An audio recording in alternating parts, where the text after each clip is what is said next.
পাপিষ্ঠ যারা, গুনাহগার যারা, জাহান্নামী যারা, মৃত্যুকালীন সময়ে তাদের অবস্থা কেমন হবে? হাদিস শরীফের মধ্যে নবীজি সব বলে গিয়েছেন। আজান হয়ে গেলে কিছু মানুষ নামাজে যায় না, এরকম আছে না নাই? নামাজের খবর নাই, সারাদিন মিথ্যা বলে বলে জবানটা নাপাক করে ফেলেছে। গীবত করতে করতে, চুগলখুরি করতে করতে নিজের জবানটাকে নাপাক করে ফেলেছে। সুদ খেতে খেতে নিজের জীবনকে নষ্ট করে ফেলেছে, আছে না নাই? অনেক জায়গায় গেলে বলে হুজুর সুদের ওয়াজ করেন। আমি বলি সুদের আবার কি ওয়াজ? একটা হাদিসই তো হেদায়েতের জন্য যথেষ্ট। নবীজি বলেছেন সুদের 70টিরও বেশি গুনাহ আছে, তার মধ্যে সর্বনিম্ন গুনাহ হলো নিজের মায়ের সঙ্গে জেনা করা। এর ওয়াজ তার জন্য। এই রকম অন্যায় করতে করতে, পাপ করতে করতে নিজেদের জীবনটাকে যারা বরবাদ করে ফেলেছে, মৃত্যু তো সবার কাছেই আসবে, নাকি আসবে না? এই লোকগুলোর যখন মৃত্যুর সময় চলে আসবে, মালাকুল মউত জাহান্নাম থেকে একদল ফেরেশতা নিয়ে তার কাছে আগমন করবেন। তার কাছে আগমন করে মালাকুল মউত বলবেন, ইয়া আইয়াতুহান নাফসুল খাবিথা, হে অপবিত্র আত্মা, পাপিষ্ঠ আত্মা, উখরুজি ইলা সাখাতিম মিনাল্লাহি ওয়া গযব, আল্লাহর অসন্তুষ্টি আর আল্লাহর গজবের উদ্দেশ্যে বের হয়ে আসো। এই কথা বলার পর ফাতাফাররাকা ফি জাসাদি, ওই গুনাহগার পাপিষ্ঠ জাহান্নামে লোকটার শরীরটা চূর্ণ বিচূর্ণ হয়ে যেতে থাকবে। মালাকুল মউতকে যখন পাপিষ্ঠগুলো মালাকুল মউতের ভয়ঙ্কর চেহারা যখন দেখবে, চক্ষুগুলো মোটা হয়ে যাবে। দেখবেন মানুষ, কিছু মানুষ যখন মারা যায় চক্ষুগুলো কেমন মোটা করে ফেলে। মালাকুল মউত যখন ভয়ঙ্কর চেহারা নিয়ে তার সামনে আসবেন, পুরো শরীরে কম্পন শুরু হয়ে যাবে, পুরো শরীরটা নড়ে চড়ে উঠবে, চূর্ণ বিচূর্ণ হয়ে যেতে থাকবে। মালাকুল মউত তার রুহটা কবজের জন্য যখন পায়ের কাছে গিয়ে চাপ মারবেন, লোকটার এমন যন্ত্রণা কষ্ট অনুভব হবে, সারা দুনিয়ার সমস্ত পাহাড় দিয়ে তাকে চাপলেও এত কষ্ট তার লাগবে না। মালাকুল মউত তাকে এমন ভাবে কষ্ট দেওয়া শুরু করবে, কষ্ট আর কষ্ট। সেদিন বুঝবে লোকটা কষ্ট কারে কয়, যন্ত্রণা কাকে বলে, যন্ত্রণা কত প্রকার, কি কি ওই দিন লোকটা হারে হারে টের পাবে। এমন ভাবে কষ্ট দেওয়া হবে, ওই যে আগের হাদিসগুলো বলে আসলাম, কোন জীবিত মানুষগুলোকে যদি ধরে চাকু দিয়ে কিংবা ছুরি দিয়ে চামড়াগুলো টেনে টেনে ছিলে ফেলা হয়, তার আর কি যন্ত্রণা লাগবে? এই লোকটা মৌতের সময় তার চাইতে বেশি কষ্ট পাবে। এই রকম কষ্ট দিয়ে দিয়ে মালাকুল মউত তার প্রাণ কবজ করা শুরু করবে। যখন পায়ের মধ্যে চাপ মারবে, রুহ গিয়ে চামড়ার নিচে লুকাবে। মালাকুল মউত যখন চামড়ার নিচে চাপ মারবে, মালাকুল মউত যখন চামড়ার নিচে চাপ মারবে, রুহ গিয়ে এবার লোমের নিচে লুকাবে। এই রকম কষ্ট দিয়ে দিয়ে দিয়ে দিয়ে লোকটার প্রাণ যখন একেবারে গলা পর্যন্ত চলে আসবে, লোকটা বুঝতে পারবে আমার দুনিয়া থেকে যাওয়ার সময় চলে এসেছে। নিজের হাত পাশে নিজেই ছেড়ে দিবে, মৃত্যুর জন্য প্রস্তুত হয়ে যাবে। এই লোকটা যখন, এই লোকটার রূহ যখন মালাকুল মউত কবজ করে ফেলবেন, ওই যে জাহান্নামের একদল বাহিনী নিয়ে এসেছিলেন, জাহান্নামের ফেরেশতাদের বাহিনী এবার ওই লোকটার রূহটাকে জাহান্নামের দুর্গন্ধযুক্ত কাপড়ের মধ্যে মুড়ায় ফেলবে। যখন তারা রওনা হবে, লোকটার আত্মা থেকে এমন নিকৃষ্ট দুর্গন্ধ বের হবে, এমন নিকৃষ্ট দুর্গন্ধ বের হবে। এই নিকৃষ্ট দুর্গন্ধযুক্ত আত্মা নিয়ে যখন তারা প্রথম আসমানে যাবে, প্রথম আসমানের দরজা খোলার জন্য অনুমতি চাওয়া হবে। ফেরেশতা বলবে, কোন অপবিত্র, কোন পাপিষ্ঠ লোকটার আত্মা নিয়ে এসেছো? ফেরেশতারা পরিচয় করিয়ে দিবে, ওই তো ভাঙ্গা উপজেলার অমুক এলাকার অমুক লোকটার রূহ। ফেরেশতারা বলবে, এই দুর্গন্ধযুক্ত অপবিত্র জাহান্নামে পাপিষ্ঠ লোকটার জন্য, এই লোকটার জন্য আসমানের দরজা খোলা হবে না, তার রূহটাকে আইল্লিনে নেওয়ার সুযোগ দেওয়া হবে না। এই কথা বলে ফেরেশতা তার রূহটাকে এমন সজোরে ধাক্কা দিবে, এক ধাক্কার চোটে এই দুনিয়ার জমিনের 70,000 গজ মাটির নিচে সিজ্জিনের মধ্যে গিয়ে তার রূহটা পতিত হবে। মজা বুঝবা সেদিন। সিজ্জিন, যেখানে পাপিষ্ঠ জাহান্নামীদের আত্মাকে সংরক্ষণ করা হয়। আর যদি নেককার মানুষ হয়, 2 নাম্বার শুনেন, নেককার মানুষ যারা আজান হয়ে গেলে এই মসজিদে চলে যায়, হারাম খায় না, সুদ খায় না, ঘুষ খায় না, মানুষের উপর জুলুম করে না, মানুষের হক নষ্ট করে না, জবান দিয়ে মিথ্যা বলে না, মানুষের গীবত করে না, চুগলখুরি করে না, জবানটাকে পবিত্র রাখে, হেফাজত করে দিন মেনে চলে, আল্লাহকে ভয় করে জীবনযাপন পরিচালনা করে। মাত্র 20, 30, 50, 60, 70 বছরের হায়াত, এই হায়াতটাকে যারা আল্লাহর পথে কাটিয়ে দিয়েছে, ওই মানুষগুলোর মৃত্যুর সময় যখন চলে আসবে, মালাকুল মউত জান্নাতের একদল ফেরেশতা নিয়ে লোকটার কাছে এসে প্রথমে সালাম দিবে। জোরে কোন কি দিবে? বলেন তো, বেঈমান গুনাহগার পাপী তাকে কি সালাম দিয়েছে নাকি? কিন্তু যখন নেককার মানুষ তার কাছে আসবে তখন এসে সালাম দিবে। আল্লাহ তাআলা কোরআনে বলেছেন, আল্লাযীনা তাতাওয়াফাহুমুল মালাইকাতু তাইয়্যিবিনা ইয়াকুলুনা সালামুন আলাইকুম উদখুলুল জান্নাতা বিমা কুনতুম তা'মালুন। কোরআনুল কারীমের 16 নম্বর সূরা সূরাতুন নাহালের 32 নম্বর আয়াতে আল্লাহ তাআলা বললেন, ওই সকল পবিত্র লোকদের মৃত্যুর সময় ফেরেশতা এসে সালাম দিয়ে বলবে, আল্লাহর বান্দা তোমার উপরে সালাম, তোমার জন্য সালাম, তোমার প্রতি সালাম দিলাম, আল্লাহর জান্নাতে দাখিল হওয়ার জন্য তুমি প্রস্তুতি গ্রহণ করো। সুবহানাল্লাহ।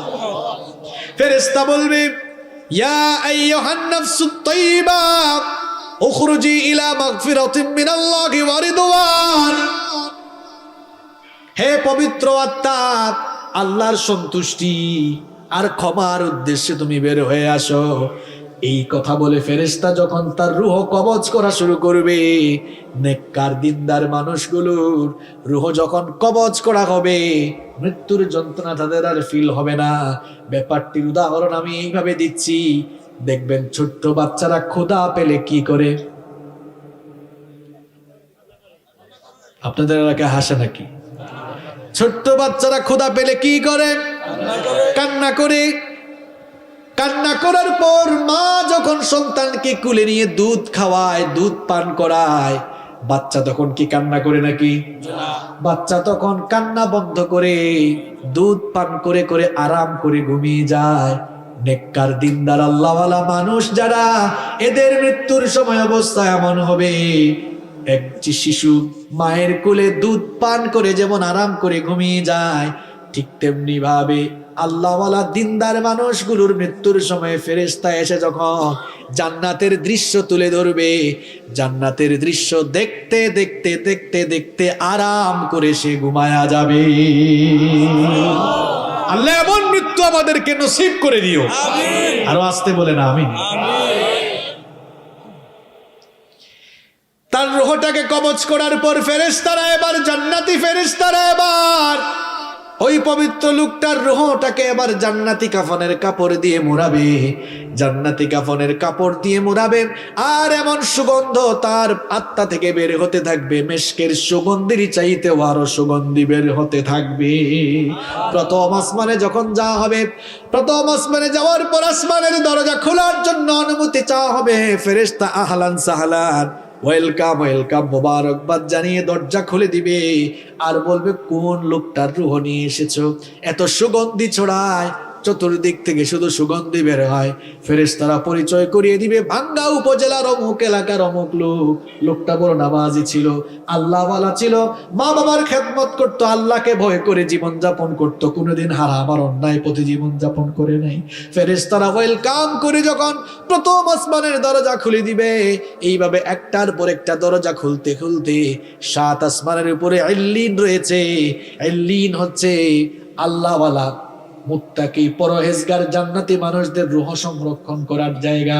ফেরেশতারা সেখানে নিয়ে ওই লোকটার রূহকে সংরক্ষণ করবে, আর তখন তাকে বলা হবে, ইয়া আইয়াতুহান নাফসুল মুতমাইন্নাতু তুরজিই ইলা রাব্বিকি রাদিয়াতাম মারদিয়া ফাদখুলি ফি ইবাদি ওয়াদখুলি জান্নাতি।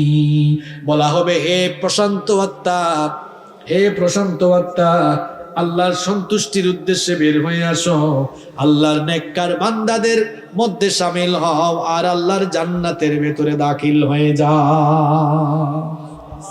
এটা হচ্ছে নেককারদের মৃত্যুর অবস্থা। 3 নম্বর কি বলেছিলাম? শহীদ। শহীদ যারা, এই দুনিয়ার সবচেয়ে বড় সৌভাগ্যবান হলো তারা। কারণ দুনিয়ায় যত প্রকারের মৌত রয়েছে, যত প্রকারের মৃত্যু রয়েছে, সর্বশ্রেষ্ঠ মৃত্যু হলো শাহাদাতের মৃত্যু। কারণ সকল মৃত্যুর পরেই হিসাব নিকাশ আছে, বিচার আছে। আর শাহাদাতের মৃত্যুর পরে কোনো হিসাব নাই, বিচার নাই। বিনা হিসাবে বিনা বিচারে আল্লাহ শহীদদেরকে জান্নাত দান করে দিবে।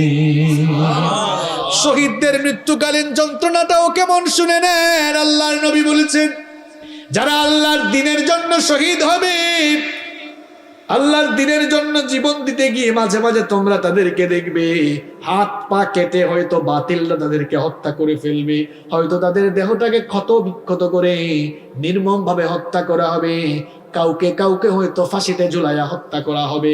তোমরা যারা দুনিয়াতে বাস করো, দুনিয়ার দৃষ্টিকোণ থেকে তোমরা মনে করো হয়তো লোকটা অনেক আযাব পেয়ে পেয়ে, কষ্ট পেয়ে পেয়ে দুনিয়া থেকে বিদায় হয়।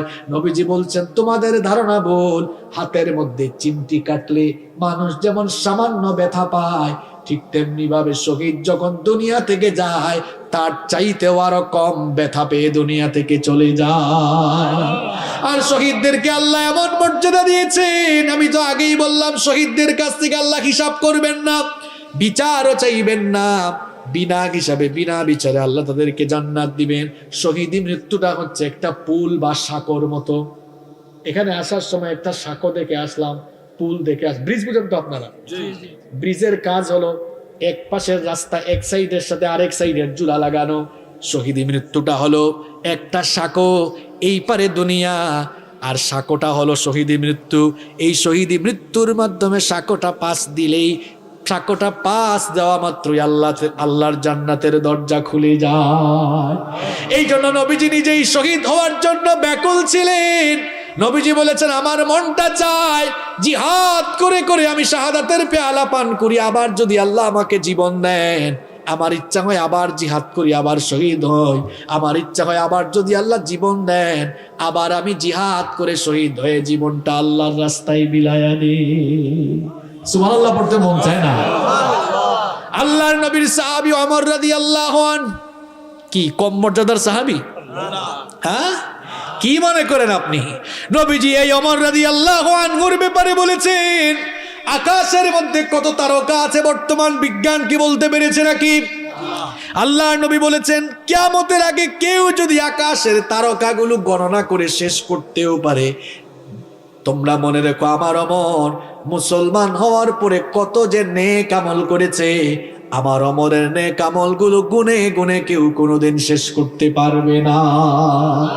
ওমর রাদিয়াল্লাহু আনহুর ব্যাপারে নবীজি কত বড় কথা বললেন শুনেন।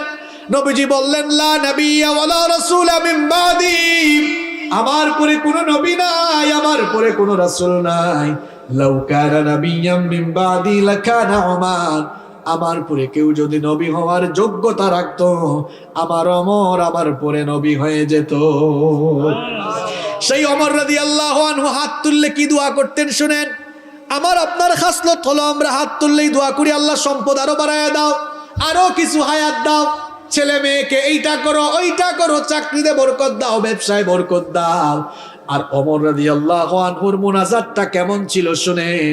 তিনি হাত তুললেই দোয়া করতেন, আল্লাহুম্মা রযুকনি শাহাদাতান ফি সাবিলিক ওয়াজআল মাউতি ফি বালাদি রাসূলিক। তিনি বলতেন, অগরাব আমাকে তুমি রাসূলের পবিত্র শহরে মৃত্যু নসিব করে দিও, আর মৃত্যুর সময় শাহাদাতের মৃত্যু নসিব করে দিও। দোয়া কবুল হয়েছে, রাসূলের শহরেই শাহাদাতের মৃত্যু তার হয়েছে। সুবহানাল্লাহ। আল্লাহর নবীর সাহাবীরা শহীদ হওয়ার জন্য এরকম পাগল পারা ছিলেন। এই জন্য শাহাদাতের তামান্না আমাদের দিলের ভেতরেও থাকার দরকার আছে না নাই?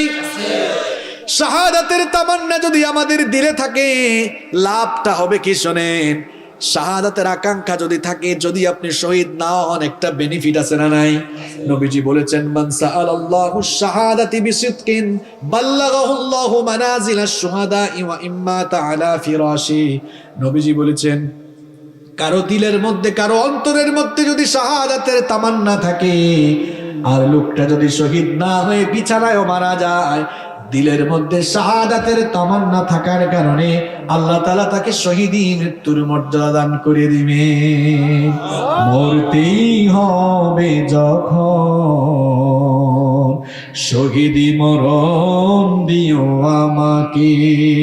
শাহাদাত জানি শুধুই জীবন, সে জীবন দিও আমাকে। মরতেই হবে যখন, শহীদী মরণ দিও আমাকে। আমাকে শহীদ করে সেই মিছিলে শামিল করে নিও, যেই মিছিলের নেতা আমির হামজা, খুবাইব খাব্বাব আল্লাহর ছিল যারা অতি প্রিয়, শহীদ করে নিও। বলেন আমিন। যারা আল্লাহর রাস্তায় মারা যায়, আল্লাহ বলছেন তারা মরে না, তারা জীবিত। সুবহানাল্লাহ পড়েন। আল্লাহর পথে যারা জীবন দিল, তাদেরকে মৃত বলো না। কোরআনের পথে যারা শহীদ হলো, তাদেরকে মৃত বলো না। ওরা তো চায়নি কো আয়েশি জীবন, চায়নি কো তারা জুলুম শোষণ। আল্লাহর এই পৃথিবীতে তারা, আল্লাহর এই পৃথিবীতে তারা চেয়েছিল আল্লাহর শাসন, তাদেরকে মৃত বলো না। অন্যায় আর মিথ্যার সাথে আপোষ করেনি তারা কোনো মতে। লাল তাজা খুন ঢেলে দিয়ে গেছে এই নগরী, এই রাজপথে। মৃত্যু তাদের কাছে নয় তো মৃত্যু আরেক নাম নবজীবনে। হে খোদা মৃত্যু এই বাসনা, হে খোদা মৃত্যু এই বাসনা। দাও অন্তরে সব মুমিনের, তাদেরকে মৃত বলো না। আল্লাহর পথে যারা জীবন দিল, তাদেরকে মৃত বলো না। নিষেধ করেছেন কে? নিষেধ করেছেন কে? এই মৃত্যু আমাদের কাছে আসবে না। মৃত্যুর বৈশিষ্ট্য আর মৃত্যু যন্ত্রণার ধরন বললাম। সর্বশেষ যে কথাটি বলতে চাই, আল্লাহর নবীকে প্রশ্ন করা হয়েছিল, মান আকিয়াসুন নাস ওয়া আহজাবুন নাস। নবীকে প্রশ্ন করা হলো, নবী গো সবচেয়ে চালাক আর বুদ্ধিমান কে? এই প্রশ্ন আপনাদেরকে করলে ভাঙ্গার মানুষ তো চাঙ্গা জবাব দিবে, হুজুর কম বয়সে যারা মাল কামাইছে, জায়গা সম্পদ বাড়ি গাড়ি করে ফেলছে, এরাই চালাক। এই উত্তর কি সঠিক? আপনি না হয় একটা বাড়ি বানিয়েছেন, একটা বাড়ি করতে করতে মানুষের 40-50 বছর সময় লেগে যায়। ধরলাম 60 বছর বাঁচবেন, 50 বছর লাগলো বাড়ি করতে, থাকবেন আর কয়দিন? কথা কর না কেন? এই 10 বছরে তো আরামে থাকার জন্য এত হারাম খড়ি করে যাচ্ছেন, আর কবরে কত হাজার কোটি বছর থাকবেন আপনি জানেন না। কবরের বাড়ি কি ভালো করে তৈরি করেছেন? নিজের বিবেককে প্রশ্ন করুন। আমি এমন বহু মানুষ দেখেছি, বাড়ি বানাচ্ছে বাড়ি বানাচ্ছে, বাড়িটা শেষ আর কয়েকদিন পর উঠে যাবে, ওই সময় মরে গেছে। আছে? আল্লাহ নবীকে জিজ্ঞেস করা হলো সবচেয়ে চালাক আর বুদ্ধিমান কে? নবীজি কি জবাব দিলেন দেখেন, আকসারুহুম যিকরাল লিল মাউত ওয়া আকসারুহুম ইস্তিদাদাল লিল মাউত। নবীজি বললেন, মানুষের মধ্যে সবচেয়ে চালাক আর বুদ্ধিমান হলো সে ব্যক্তি যে বেশি বেশি মৃত্যুর কথা স্মরণ করে মৃত্যুর জন্য প্রস্তুতি গ্রহণ করে। সুবহানাল্লাহ। মৃত্যু পরবর্তী জীবনটাকে সুন্দর করার জন্য মৃত্যুর প্রস্তুতি গ্রহণ করে অন্যায় ছেড়ে দেন, অপকর্ম ছেড়ে দেন, আজান হলে নামাজে যান। আপনার তো দিনটা শুরু হয় শয়তানের গোলামি দিয়ে। নামাজ আদায় করলে খুশি হন কে? আল্লাহ। নামাজ চাললে খুশি হয় কে? কিরে ভাই, ফজরের নামাজ ছাইরা দিয়া আপনি কারে খুশি করে দিনটা শুরু করছেন? ফজরের নামাজে গেলে খুশি হন কে? আল্লাহ। গোলামি হয় কার? আর নামাজে না গেলে গোলামিটা হয় কার? তো আপনি কার গোলামি দিয়া দিন শুরু করেন? চেহারা সুরাতে মাইন্ডসেট জাত হলেও আপনি হচ্ছেন আসলে শয়তানের খাস গোলাম। নিজেকে আল্লাহর গোলাম বানান, আল্লাহর গোলাম বানান নিজেকে। 5 ওয়াক্তের নামাজ ছেড়ে দিয়ে শয়তানের গোলামি করে আল্লাহর গোলাম পরিচয় দিতে আপনার কি একটু লজ্জা শরম লাগে না মিয়া? আগে নামাজ ঠিক করেন। সালাত ইজ দ্য কি অফ সাকসেস, সালাত ইজ দ্য কি অফ প্যারাডাইস। নামাজ সফলতার চাবি, নামাজ জান্নাতের চাবি। যুবকরা, আজান হলে নামাজে যাইও ভাই, নামাজে যাইও। তোমরা নামাজের সামনের কাতারে থাকবা। তোমাদের এই বয়সটা চরিত্র গঠনের বয়স। আল্লাহর নবী বলেছেন, হাসরের মাঠে যখন আরশের ছায়া ছাড়া কোনো ছায়া থাকবে না, 7 শ্রেণীর মানুষকে আরশের ছায়ায় জায়গা দেওয়া হবে। তার মধ্যে এক শ্রেণী হচ্ছে ও শাবুন নাশাআ ফি ইবাদাতিল্লাহ। ওই যুবক যারা যৌবনকাল আল্লাহর ইবাদতে কাটিয়েছে, যুবকগুলোকে ডেকে ডেকে আল্লাহ আরশের ছায়ার নিচে জায়গা দিবেন। সুবহানাল্লাহ। আমার কলিজার টুকরা ভাইরা, যুবক ভাইরা যারা কলেজে বিশ্ববিদ্যালয়ে পড়ো, অনেকে এশার নামাজে যায় না, কয় পড়ার টাইম। তুমি এশার নামাজ আজান হয়ে গেলে মানে তোমার স্টাডি অফ করে দাও, বন্ধ করে দাও, নামাজ জামাতের সঙ্গে এসে পড়তে বসো, দেখবা তোমার মেধা শক্তি আরো প্রখর হয়ে যাবে ইনশাআল্লাহ। নামাজে যাইও। আর আমার বাবাদেরকে বলবো, অনেক বাবারা আছে আজানের সময় বিড়ি টানে, বিড়িটা ফু দেয় দেখে এটা কত দূর উপরে উঠছে। আছে এরকম? বাবারে, আজান হইলে নামাজে যাইয়েন। এই যে বিড়ি টানতেছেন, বিড়ি টানার মধ্যে মরে গেলে কি হবে? হ্যাঁ, আপনি আপনার মৌতের খবর জানেন? শোনেন, গতকাল রাতে দুনিয়ায় বহু মানুষ জিন্দা ছিল, আজ রাত তাদের কবরে প্রথম রাত হয়েছে। আগামীকাল আপনার কবরে প্রথম রাত হতে পারে। এই চিন্তা কেন আপনার মাথায় আসে না? কালকে মিটিং এর ডেট দিয়ে রাখছেন, এই আজকে ওয়াজ শুনে যাওয়ার সময় আপনার মৃত্যু হইতে পারে। এরকম বহু জায়গায় হয় না? ওয়াজ শুনে যাওয়ার সময় বক্তা মরে গেছে, শ্রোতা মরে গেছে, থাকবেন না দুনিয়াতে আপনি। Keep in your mind, মনে রাখবেন মৃত্যু আপনার সামনে, সামনে না, মৃত্যু পেছনে, কবর সামনে। মৃত্যুটা পেছনে তারা করছে, যে কোনো সময় আপনাকে ধরে ফেলবে আর কবরে নিয়ে যাবে।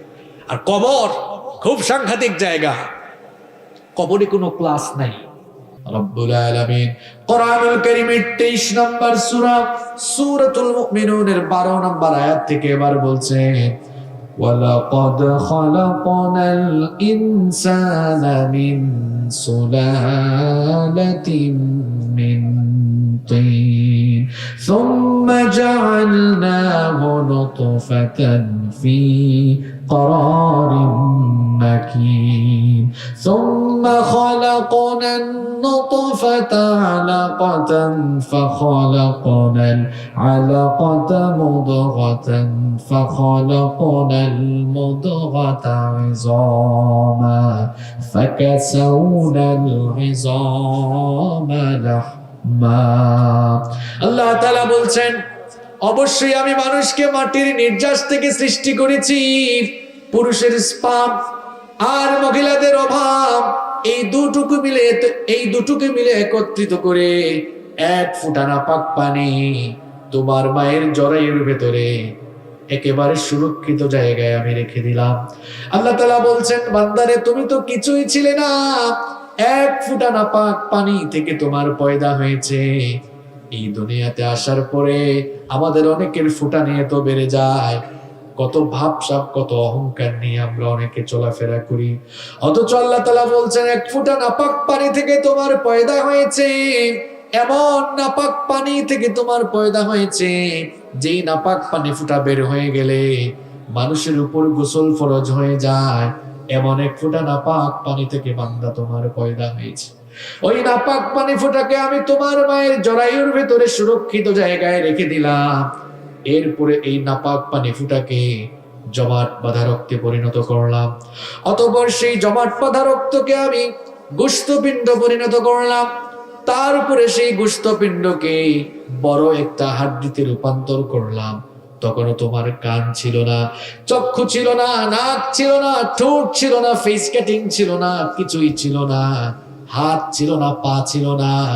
আল্লাহ তাআলা বলছেন, এরপরে আমি হাড্ডির উপরে গোশতের পোশাক পরিয়ে দিয়ে তোমার হাত দিলাম, পা দিলাম, চোখ দিলাম, ঠোঁট দিলাম, নাক দিলাম, কান দিলাম, সুন্দর একটা ফেস কাটিং দিয়ে তোমার মায়ের গর্ভের ভেতরে আমি আল্লাহ তোমাকে বানালাম। এরপরে নির্দিষ্ট একটা সময় পর্যন্ত তোমার মায়ের গর্ভের ভেতরে আমি তোমাকে রেখে দিলাম। সুম্মা নুখরিজুকুম তিফলা, এরপরে ছোট্ট একটা বাচ্চার আকারে মায়ের পেটের ভেতর থেকে তোমাকে বের করে নিয়ে আসলাম। সুবহানাল্লাহ। এই পৃথিবীতে তুমি আসলে, আসার পরে এখানে তুমি চিরকাল থাকবে না। আল্লাহ তাআলা বলছেন, সুম্মা ইন্নাকুম বা'দা যালিকা লামাইয়িতুন, এরপরে তোমরা সবাই মৃত্যুর স্বাদ আস্বাদন করবে। সুম্মা ইন্নাকুম ইয়াওমাল কিয়ামাতি তুবআসুন, এরপরে তোমাদেরকে ডে অফ রিসারেকশন, পুনরুত্থান দিবসে তোমাদেরকে কবর থেকে উঠিয়ে হাসরের মাঠে একত্রিত করবেন কে? কিছুই ছিলাম না আমরা, আমাদেরকে সৃষ্টি করে পয়দা করে দুনিয়াতে পাঠিয়েছেন কে? যেখানে এসেছি সেখানে থাকবো না, যার কাছ থেকে এসেছি তার কাছেই চলে যাব। ইন্না লিল্লাহি ওয়া ইন্না ইলাইহি রাজিউন, নিশ্চয়ই আমরা আল্লাহ এবং আমরা আবার তার কাছেই ফিরে যাব। তার সাউন্ড অ্যাডজাস্টমেন্ট কিন্তু খুবই ভয়াবহ খারাপ। এটা এখন ঠিক করার না, আপনি ঠিক করবেন না, ঠিক করতে গেলে এখন অসুবিধা হবে। এটা তো আমি মাহফিলে আসার আগে বলে দিই, আমার মনে হয় এই কমিটিকেও সকাল। আর আপনারা যারা মাইকের ভাইরা আছেন, একটা প্রোগ্রামে এতগুলো মানুষ আসে, আমরাও আসি কষ্ট করে, সাউন্ড যদি অ্যাডজাস্টমেন্ট করতে না পারেন প্রোগ্রামের সবকিছু তো আপনারা নষ্ট করে ফেলবেন। আপনার মাইক্রোফোনগুলো কি দিয়েছেন আমি জানি না, আপনি মাইক্রোফোন দিবেন আহুজা 3400 অথবা 3500 মডেল, তাই এটা এগিয়ে গিয়ে বলতেছি কথা, তাও তো যায় না।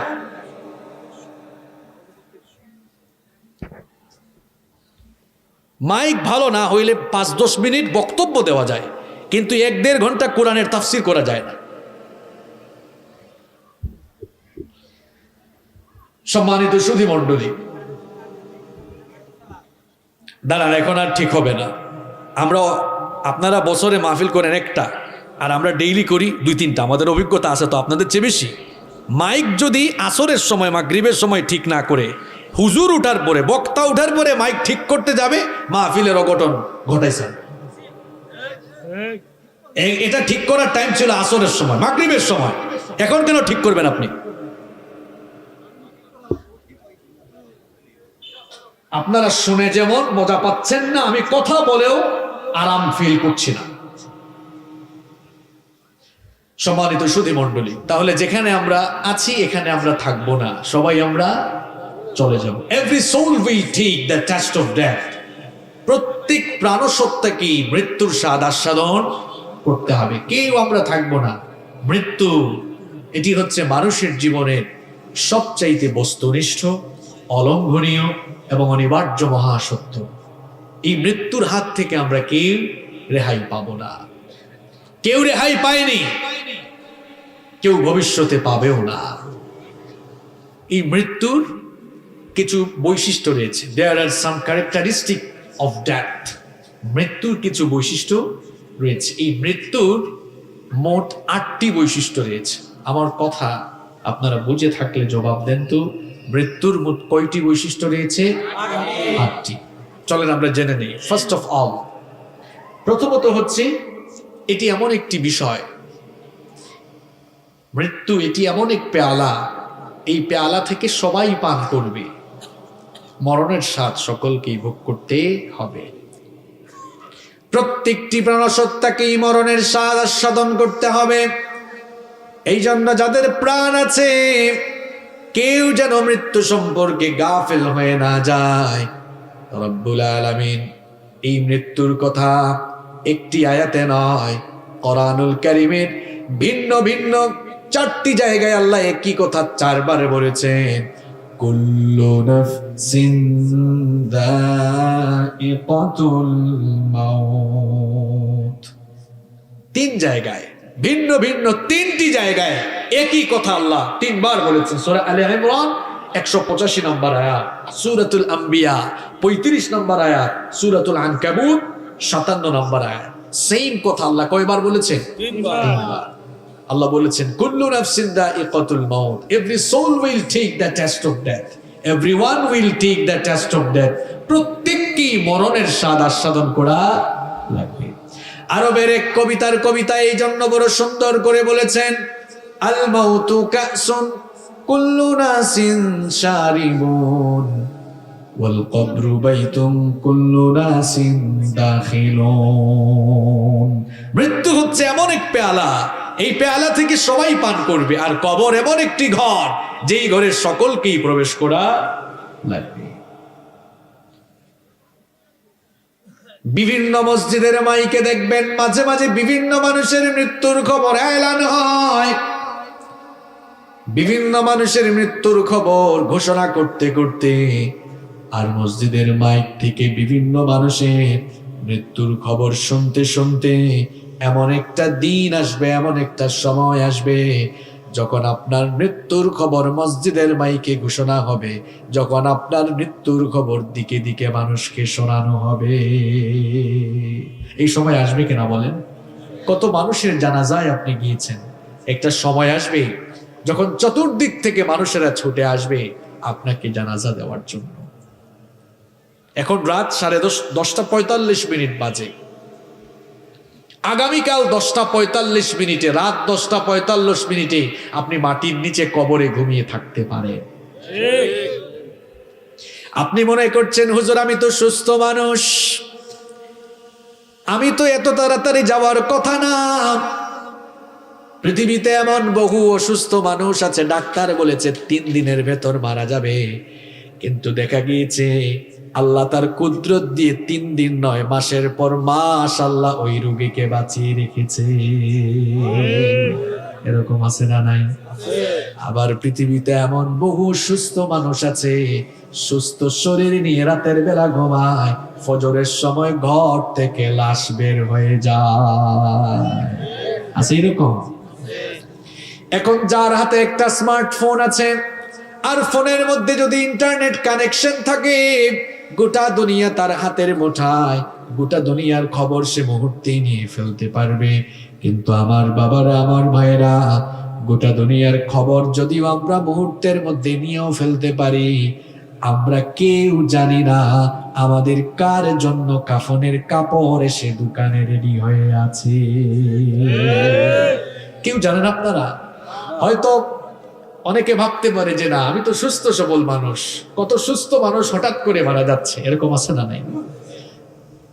সবাই চলে যাব। তাহলে মৃত্যুর প্রথম বৈশিষ্ট্য হচ্ছে সকলকে এই মৃত্যুর স্বাদ আস্বাদন করা লাগবে। নাম্বার 2 নম্বর হচ্ছে no one can escape from death. এই মৃত্যু থেকে কেউ পালিয়ে বাঁচতে পারবে। ভাঙ্গা থানায় আপনার নামে মামলা হয়েছে, ভাঙ্গা থানায় আপনার নামে মামলা হওয়ার পর রাত 1টার দিকে পুলিশ ফোর্স নিয়ে বের হয়েছে আপনাকে অ্যারেস্ট করার জন্য। এক বন্ধু সেটা দেখেছে, দেখার পরে আপনাকে বলল দোস্ত তোর বাড়ির দিকে দেখেছি পুলিশ যাচ্ছে, যদি বাড়িতে থাকিস তাড়াতাড়ি বের হয়ে যা, পুলিশ পাইলেই কিন্তু তোরে অ্যারেস্ট করে ফেলবে। এই কথা শোনার পরে বন্ধু কি বাড়িতে থাকবে নাকি বাড়ি থেকে পালাবে? পুলিশের হাত থেকে বাঁচার জন্য হয়তো পালিয়ে আপনি ঘর থেকে পালিয়ে পেছনের দরজা দিয়ে দৌড় দিয়ে হয়তো পুলিশের হাত থেকে রক্ষা পাবেন। কিন্তু যেই দিন যেই সময় মালাকুল মউত চলে আসবে দৌড়াইয়া কুল পাবেন না, যেখানেই যান না কেন মালাকুল মউত সামনে এসে দাঁড়িয়ে যাবে। এই জন্য রব্বুল আলামিন কোরআনুল কারীমে 4 নম্বর সূরা সূরাতুন নিসা এর 78 নম্বর আয়াতের মধ্যে বললেন আইনামা তাকুনু ইউদরিকুমুল মাউতু ওয়ালাউ কুনতুম ফি বুরুজিম মুশাইয়াদা। যেখানেই থাকো না কেন আর যেই অবস্থায় থাকো না কেন, মৃত্যু থেকে বাঁচার জন্য তোমরা যদি কোনো উঁচু টিলায় গিয়ে অবস্থান নাও, আর যদি মনে করো ওই উঁচু টিলায় অবস্থান নিলে মৃত্যুর হাত থেকে তোমরা রেহাই পাবে, এই কথা মনে করো না। যেখানে যাও না কেন মৃত্যু তোমাদের সঙ্গে মোলাকাত করবে।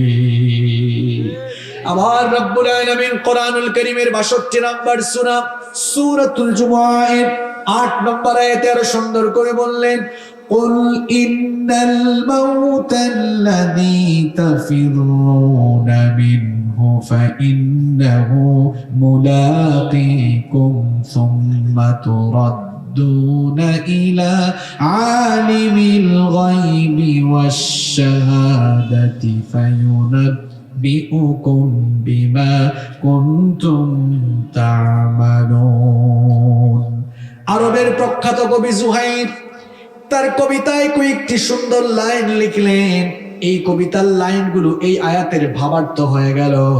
তিনি তার কবিতায় বড় চমৎকার করে লিখলেন, ওয়ামান হাবা আসবাবাল মানায়া ইয়ানাল্লাহু, ওয়ামান হাবা আসবাবাল মানায়া ইয়ানাল্লাহু, ওয়া ইয়ুরকা আসবাবাস সামাআ বিসুল্লামি। আর আমার দেশের কবি একজন লিখেছেন, মরণ থেকে পালাও তুমি, সেই মরণ তোমায় লইবে গিরি, যদিও সুদূর আকাশ পানে লোকাও সেথায় লাগে সিঁড়ি। এ মহারোগের ঔষধ নাই, এ মহারোগের চিকিৎসক নাই, নাই সেই ঔষধ জগতে, খুঁজিয়া কাতর হইলে কি হবে, পারিবে না তারে ফিরাতে। আচ্ছা, মৃত্যুর কি কোনো ট্যাবলেট আছে, কোনো ক্যাপসুল আছে, কোনো সিরাপ আছে? থাকলে সব ঔষধ বাদ দিয়ে মানুষ ওইটা খেয়ে ফেলতো যেন না মরে। কারণ মানুষ বাঁচার জন্য কত কিছু করে। মৃত্যু থেকে আপনি পালিয়ে বাঁচতে পারবেন না। একটা ঘটনা আমার মনে পড়েছে, বলবো। সুলাইমান আলাইহিস সালামের নাম শুনেছেন তো আপনারা? হ্যাঁ, তিনি কে ছিলেন? একজন নবী ছিলেন, বাবাও নবী, ছেলেও নবী। বাবার নাম কি, কে বলতে পারবেন? মাশাআল্লাহ, দাউদ আলাইহিস সালাম। সাইয়েদনা সুলাইমান আলাইহিস সালাম, রব্বুল আলামিন তাকে একদিকে নবুয়ত দিয়েছিলেন, অন্যদিকে তাকে পৃথিবীর বাদশাহী দান করেছিলেন। তিনি কেবলমাত্র মানুষ নয়, জিনদেরকেও তিনি শাসন করেছেন। আর আল্লাহ তাআলা তাকে এমন মুজিজা দিয়েছেন, মাত্র 13 বছর বয়সে তিনি তার বাবার রেখে যাওয়া সিংহাসনে আরোহণ করে গোটা পৃথিবী তিনি শাসন করেছেন। আর রব্বুল আলামিন তাকে এমন মুজিজা দিলেন, তিনি যখন সকালবেলা ভোরবেলা তার সিংহাসনে আরোহণ করতেন, বিনা ইঞ্জিনে বাতাসের মাধ্যমে 1 মাসের পথ তিনি চলে যেতেন। আবার যখন বিকেল বেলা সন্ধ্যা বেলা তার সিংহাসনে আরোহণ করতেন, বিনা ইঞ্জিনে বাতাসের মাধ্যমে 1 মাসের পথ আবার ফিরে আসতে। পিপিলিকার ভাষা বুঝতেন, পাখির ভাষা বুঝতেন। এই মুজিজা তাকে দিয়েছেন কে? আল্লাহ। সুলাইমান আলাইহিস সালামের কাহিনী শুনুন। সুলাইমান আলাইহিস সালামের একজন সিনিয়র মন্ত্রী ছিল। তিনি তার মন্ত্রীকে নিয়ে বসে আছেন। এমন সময়ে মালাকুল মউত মানুষের বেশ ধরে সাইয়েদনা সুলাইমান আলাইহিস সালামের কাছে আসলেন। সাইয়েদনা সুলাইমান আলাইহিস সালামের সাথে কথোপকথন শেষ করে তিনি যখন চলে যাচ্ছিলেন, ওই মন্ত্রীর দিকে একটু করে তাকালেন। মন্ত্রী ভয়ে ভীত বিহ্বল হয়ে গেল। মালাকুল মউত চলে যাওয়ার পরে মন্ত্রী বলল, ওগো আল্লাহর নবী সুলাইমান, কিছুক্ষণ আগে আপনার কাছে যে লোকটি এসেছিলেন তাকে তো চিনলাম না, জীবনে কোনোদিন তাকে দেখি নাই। এই লোকটার পরিচয় একটু বলেন। সুলাইমান আলাইহিস সালাম তার মন্ত্রীকে বললেন, ও আমার মন্ত্রী শোনো, ইনি কোনো সাধারণ মানুষ নয়, মানুষের বেশ ধরে মালাকুল মউত আমার কাছে এসেছিলেন। এই কথা শোনা মাত্রই মন্ত্রীর কলিজা আরো কেঁপে উঠল। সে তখন বলল, গো আল্লাহর নবী সুলাইমান, এই জন্য তো লোকটা যাওয়ার সময় আমার দিকে এমন ভাবে তাকিয়েছিল, আমার পুরো কলিজা কেঁপে উঠেছিল। তার তাকানোর ভাব দেখে আমি বড় ভীত সন্তুষ্ট হয়ে গিয়েছিলাম। গো আল্লাহর নবী সুলাইমান, আল্লাহ তাআলা তো আপনাকে মুজিজা দিয়েছেন, বাতাসকে আপনার আদেশের অনুগত করে দিয়েছেন। আপনি বাতাসকে হুকুম করেন, বাতাস যেন আমাকে এখান থেকে নিয়ে হিন্দুস্তানের একটা দূরবর্তী জায়গায় রেখে আসে। সাইয়েদনা সুলাইমান আলাইহিস সালাম তার মন্ত্রীর কথা মোতাবেক বাতাসকে আদেশ করলেন, আর বাতাস তার মন্ত্রীকে নিয়ে হিন্দুস্তানের একটি দূরবর্তী জায়গায় রেখে আসলো। পরের দিন মালাকুল মউত সাইয়েদনা সুলাইমান আলাইহিস সালামের কাছে যখন আসলেন, সুলাইমান আলাইহিস সালাম প্রশ্ন করলেন, কি ব্যাপার, গতকাল তুমি যখন আমার কাছে এসেছিলে আমার মন্ত্রীর দিকে কেমন করে তাকিয়েছিলে বলো? বেচারা আমার মন্ত্রী তো বড় ভয় পেয়ে গিয়েছিল, ভীত সন্ত্রস্ত হয়ে গিয়েছিল। মালাকুল মউত তখন বললেন, ওগো আল্লাহর নবী সুলাইমান, আমি আপনার সাথে সাক্ষাৎ করে কথাবার্তা শেষ করে যখন চলে যাচ্ছিলাম, লোকটার দিকে যখন তাকালাম রীতিমতো আমি অবাক হয়ে গেলাম। কারণ আপনার সাথে সাক্ষাৎ শেষ করার পরে আল্লাহর দেওয়া শিডিউল ছিল এই লোকটার জান আমি কবজ করব হিন্দুস্তানের একটা জায়গা থেকে। মনে মনে চিন্তা করলাম, যে লোকটার জান এখন গিয়ে আমি হিন্দুস্তান থেকে কবজ করব, এই মুহূর্তে সে আপনার পাশে কি করে? লোকটাকে আপনার পাশে দেখে আমি বড় অবাক হয়ে গেলাম। এই জন্য তার দিকে আমি অবাক নয়নে তাকিয়েছিলাম। কিন্তু আরো অবাক হয়ে গেলাম আমি আল্লাহর শিডিউল মোতাবেক কিছুক্ষণ পরেই যখন হিন্দুস্তানের ওই জায়গায় গেলাম, লোকটাকে আবার গিয়ে ওই জায়গাতে পেয়ে গেলাম। ব্যাপার বুঝলাম না, এত কম সময়ে লোকটা এই জায়গায় চলে আসলো কেমনে? সুলাইমান আলাইহিস সালাম পুরো ঘটনা শোনালেন। পুরো ঘটনা শুনিয়ে বললেন, আহারে মালাকুল মউত, শোনো, আমার মন্ত্রী বেচারা মৃত্যু থেকে বাঁচার জন্য হিন্দুস্তান পর্যন্ত গিয়েও তো কোনো লাভ হলো না, মরণের হাত থেকে সে রেহাই পেল না। মরণের হাত থেকে রেহাই পেয়েছে। ঘটনা কি মন দিয়ে শুনছেন আপনারা? আমি কিন্তু কোরআন হাদিসের বাইরে কোনো কিচ্ছা বলবো না, মনোযোগ দিয়ে শুনবেন। নাকি ঘুম চলে আসছে আপনাদের? তাহলে মৃত্যুর 2 নম্বর বৈশিষ্ট্য আমরা পেলাম, এই মৃত্যু থেকে কেউ পালিয়ে বাঁচতে পারবে না।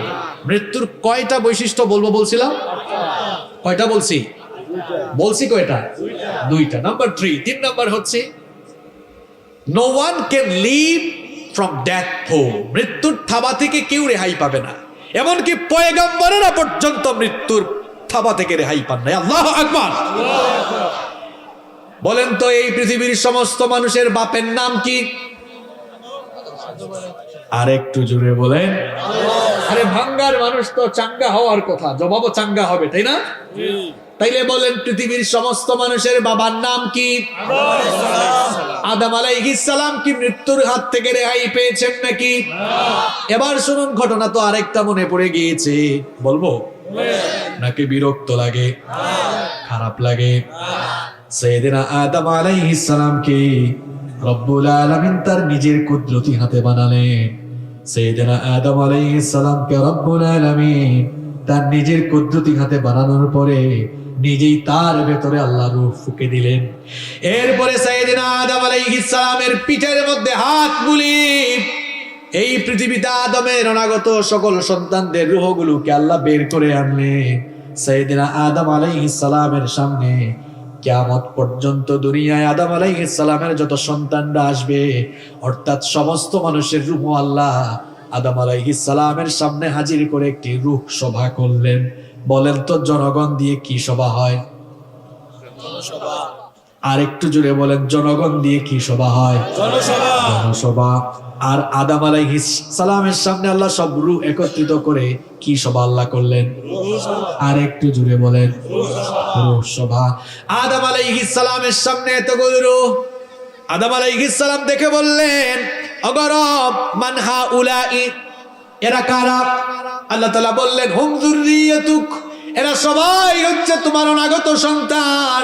কিয়ামত পর্যন্ত ধারাবাহিকভাবে এরা একের পর এক দুনিয়াতে আসতে থাকবে। আদম আলাইহিস সালাম বললেন, এত সন্তান আমার দুনিয়াতে আসবে নাকি? আল্লাহ বললেন, হ্যাঁ। আল্লাহ বললেন, আদম শোনো, উমরুকা আলফা সানা, আমি তোমাকে 1000 বছর হায়াত দিয়েছি। জোরে কোন, কত বছর? আর একটু জোরে বলেন, কত বছর? আদম আলাইহিস সালাম বললেন, বুঝলাম, আমাকে তুমি 1000 বছর হায়াত দিয়েছো। আদম আলাইহিস সালাম সামনে থাকা রূহগুলোর দিকে তাকালেন। হঠাৎ করে একটা রূহের দিকে তার নজর গেল। তিনি বললেন, ওগো রব, মান হাদা, এটা কে? এটা কার রূহ? আল্লাহ তাআলা বললেন, হাদা ইবনুকা দাউদ, এটা তোমার ছেলে দাউদ, আমি তাকে নবী বানাবো। এই কথা শুনে আদম আলাইহিস সালাম খুশি হলেন।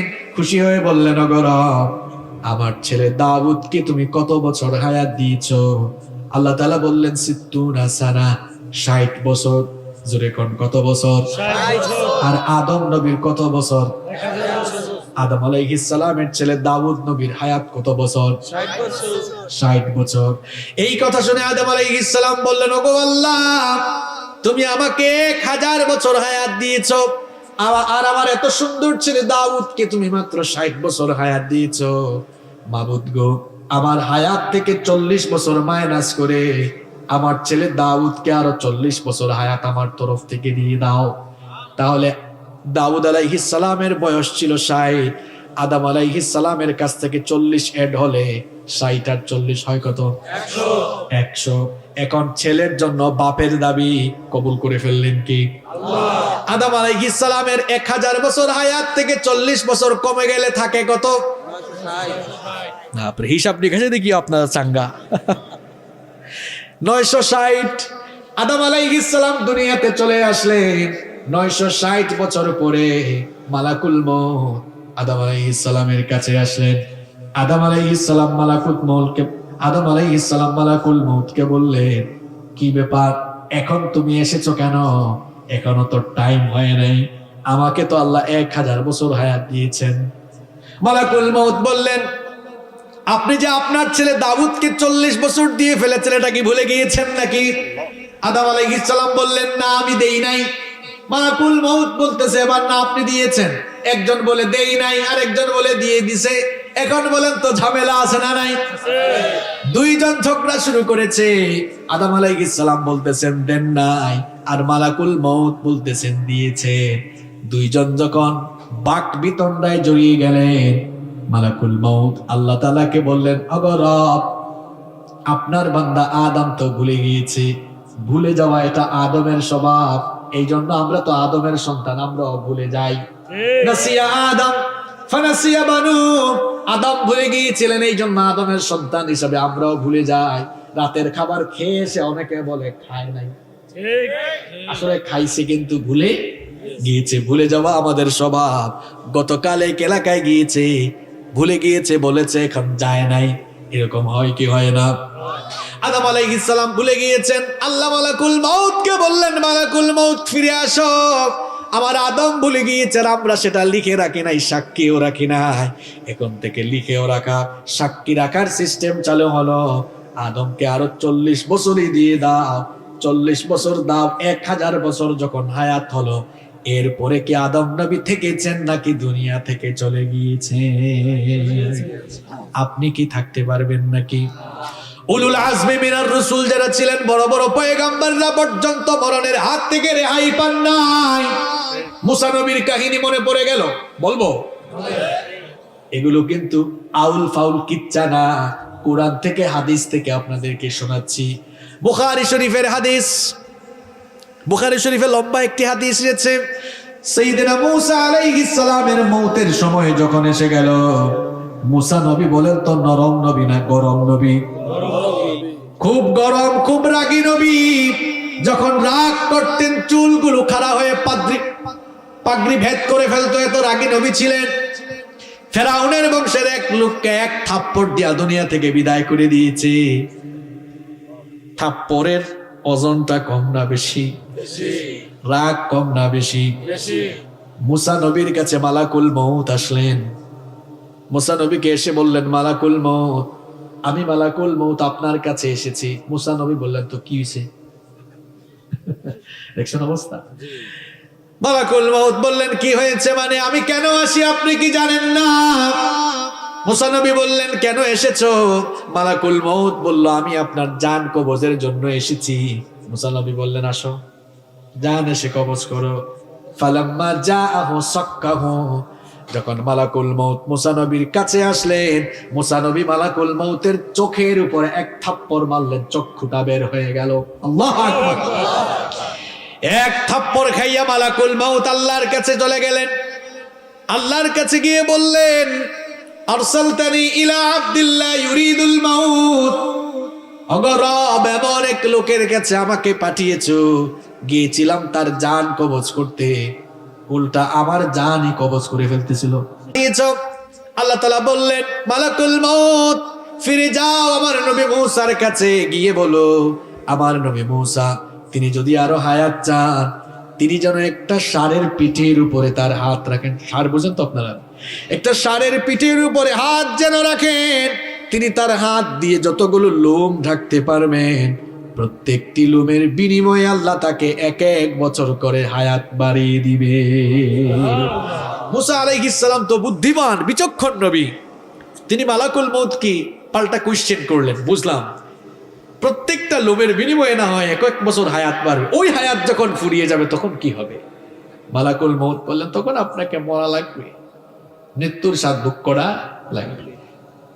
তখন মুসা আলাইহিস সালাম বললেন, যেহেতু মৃত্যুর স্বাদ ভোগ করতেই হবে, সেহেতু আমি লেট করব না, আমার রূহ কবজ করে ফেলো, আমি আমার মাওলার সঙ্গে দিদার লাভ করতে চাই। সুবহানাল্লাহ। তাহলে বলেন, মৃত্যু থেকে কেউ রেহাই পেয়েছে? আপনি রেহাই পাবেন? কয় নাম্বার? 3 নম্বর বৈশিষ্ট্য বলুন। কষ্ট হচ্ছে আপনাদের? Number 4, 4 number, the time of death is determined by Almighty Allah and it doesn't come with anyone's permission. মৃত্যুর সময়টাও নির্ধারণ ফিক্সড করে দিয়েছেন কে? আল্লাহ। ফিক্সড করে দিয়েছেন কে? আল্লাহ। মৃত্যু কারো কাছে পারমিশন নিয়ে আসে? মৃত্যুর সময়টা অবধারিত, ফিক্সড টাইম। এই টাইম যখন চলে আসবে আর আপনাকে রেহাই দেওয়া হবে না। কোরআনুল কারীমের 7 নম্বর সূরা সূরাতুল আরাফের 34 নম্বর আয়াতে রব্বুল আলামিন বললেন, ওয়ালিকুল্লি উম্মাতিন আজাল ফাইযা জাআ আজালুহুম লা ইস্তাখিরুনা সাআতান ওয়া লা আল্লাহ তাআলা বলছেন, প্রত্যেকের জন্য অবকাশের একটি নির্ধারিত সময় রয়েছে। ওই সময় ফুরিয়ে যখন মানুষের মৌতের সময় চলে আসবে, তখন এক মুহূর্ত বিলম্ব করা হবে না, আবার এক মুহূর্ত সময়ও পিছিয়ে দেওয়া হবে না। যথাসময়ে মরণের স্বাদ আপনাকে ভোগ করা লাগবে। নাম্বার 5 নম্বর হচ্ছে, the place of death is determined by almighty Allah. কোন জায়গায় আপনি মারা যাবেন এটা ফিক্সড করে রেখেছেন কে? আল্লাহ। আপনার মৃত্যু ঘরের ভেতরে হতে পারে, প্যান্ডেলের ভেতরে হতে পারে, নামাজের মধ্যে হতে পারে, এমনকি কপালে খারাপি থাকলে এমনও হতে পারে টয়লেটের টাঙ্কির উপরেও মরা লাগতে। কোথায় আপনি মরবেন আপনি নিজেও জানেন না। কোরআনুল কারীমের 31 নম্বর সূরা লুকমানের 34 নম্বর আয়াতের শেষাংশে রব্বুল আলামিন বললেন, ওয়া মা তাদরি নাফসুম বিআইয়ি আরদিন তামুতু ইন্নাল্লাহা আলিমুন খাবীর। আল্লাহ তাআলা বলছেন, কেউ জানে না কোন জমিনে সে মারা যাবে, একজনই কেবল জানেন, তিনি কে? আল্লাহ। নাম্বার 6 নম্বর হচ্ছে, Almighty Allah creates the need at the place of death. যেখানে আপনার মৃত্যু হবে, যে জায়গায়, ওই জায়গায় একটা প্রয়োজন সৃষ্টি করে দেন কে? মনে করেন আপনার মৃত্যু হবে কাঁঠালবাড়ি ফেরিঘাটে, ওই জায়গাটা আপনার মৃত্যুর জায়গা। মৃত্যুর আগে দেখবেন ওই জায়গায় আপনার যাওয়ার জন্য একটা প্রয়োজন সৃষ্টি হয়ে যাবে। যদি আপনার মৃত্যুটা ফিক্স থাকে ঢাকা মেডিকেল কলেজ হাসপাতালে, এমন রোগ দিবে ভাঙ্গা কিংবা ফরিদপুরে গেলে ডাক্তাররা বলবে এখানে কাজ হবে না, ঢাকায় নিয়ে চলে যান। অর্থাৎ যেখানে আপনার মৃত্যুর ফয়সালা হয়ে আছে সেখানে যাওয়ার একটা প্রয়োজন সৃষ্টি করে দিবেন কি? নাম্বার 7 নম্বর হচ্ছে, the decision of death is determined by Almighty Allah. মৃত্যুর ফয়সালা জমিন থেকে হয় না, আসে কোন জায়গা থেকে? আল্লাহর তরফ থেকে। এজন্য মুমিন পাক্কা ঈমানদার সে কখনো মৃত্যুকে ভয় করে না। আপনারা কি মৃত্যুকে ভয় করেন? না। মুমিন মৃত্যুকে স্মরণ করে পরবর্তী জীবনের জন্য কাজ করে। মুমিন একজনকে ভয় করে, তিনি কে? আল্লাহ। আপনার যদি মরণের ফয়সালা আল্লাহ না করেন বুলেট দিয়ে গুলি দিয়ে আপনার শরীরকে ঝাঁঝা করে ফেলা হবে, কিন্তু আপনার মৃত্যু হবে না। আর আপনার মৃত্যুর যদি ফয়সালা হয়ে যায়, কেউ ঠুকা না মারলো আপনি মরে যাবেন।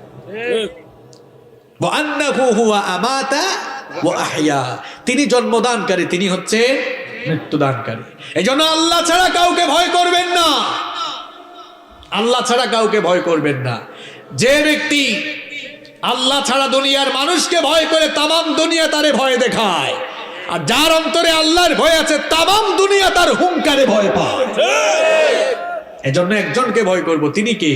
আল্লাহ। যাদের হৃদয়ে আছে আল্লাহর ভয়, তারা কভু পথ ভুলে যায় না। আল্লাহর প্রেম ছাড়াই দুনিয়ায় কারো কাছে কোনো কিছু চায় না, কারো কাছে কোনো কিছু চায় না। আমরা একজনকে ভয় করি, তিনি কে? আল্লাহ। এবার আসুন নাম্বার 8 এবং সর্বশেষ হচ্ছে there is no serial of death. মৃত্যুর কোন সিরিয়াল নাই। আমার এখানে অনেক যুবক ভাইরা আছে, এরা মনে করে কি জানেন, আমি তো এখন তাগড়া জোয়ান, আমি এখন মরবো না, আমার চুল দাড়ি পেকে যাক, হাতে যখন লাঠি নিব, বুড়ো হব, তখন আমি মারা যাব। আমার সেই সকল যুবক ভাইদেরকে বলবো, শয়তান তার প্রতারণার জাল বিস্তার করে তার ফাঁদের ভেতরে আপনাকে আটকে রেখেছে। আপনি মনে করছেন আপনি বুড়ো হবেন, এই আশায় কিন্তু আজান হলে আপনি নামাজে যান না। অনেক যুবক আছে, এদেরকে নামাজের কথা বললে বলে আমাদের এখনো মরণের সময় আসে নাই, আমরা বুড়ো হই, চুল দাড়ি পাকুক, তারপরে নামাজ আমরা আদায় করব। আমার কলিজার টুকরা যুবক ভাইগুলোকে বলতে চাই, ভাইরে শুনে রাখো, মৃত্যুর কোনো সিরিয়াল নাই। দুনিয়াতে আসার জন্য সিরিয়াল আছে, কিন্তু যাওয়ার বেলা কোনো সিরিয়াল মেইনটেইন হয় না। যাওয়ার বেলা মাঝে মাঝে সিরিয়াল ব্রেক হয়ে যায়, দুনিয়াতে আসার বেলা সুন্দর করে সিরিয়াল মেইনটেইন হয়। যেমন প্রথমে আসেন দাদা, তারপরে বাবা, এরপরে ছেলে, তারপরে দাদার ঘরে নাতি হয়। এইরকম আসার বেলা সুন্দর সিরিয়াল মেইনটেইন হয়, কিন্তু যাওয়ার বেলা কোনো সিরিয়াল মেইনটেইন হয় না। মাঝে মাঝে এমন করুণ দৃশ্য আমরা দেখি, ছেলের লাশ বাবা কবরে নামায়, অথবা নাতির লাশ দাদা কবরে নামায়। বাঁশের ঝাড় আছে এলাকায়, বাঁশের ঝাড় আছে। কোন বাতাসে কোথায় যেন দুলছে বাঁশের ঝাড়, কোন সে মাটি কোনখানে ডাকে রে বারবার। কোন বাঁশ ঝাড়ের কোন বাঁশ দিয়ে যে আপনার কবরে ছাউনি দেওয়া হবে, এই চিন্তা কি কখনো মাথায় আসে না আপনার?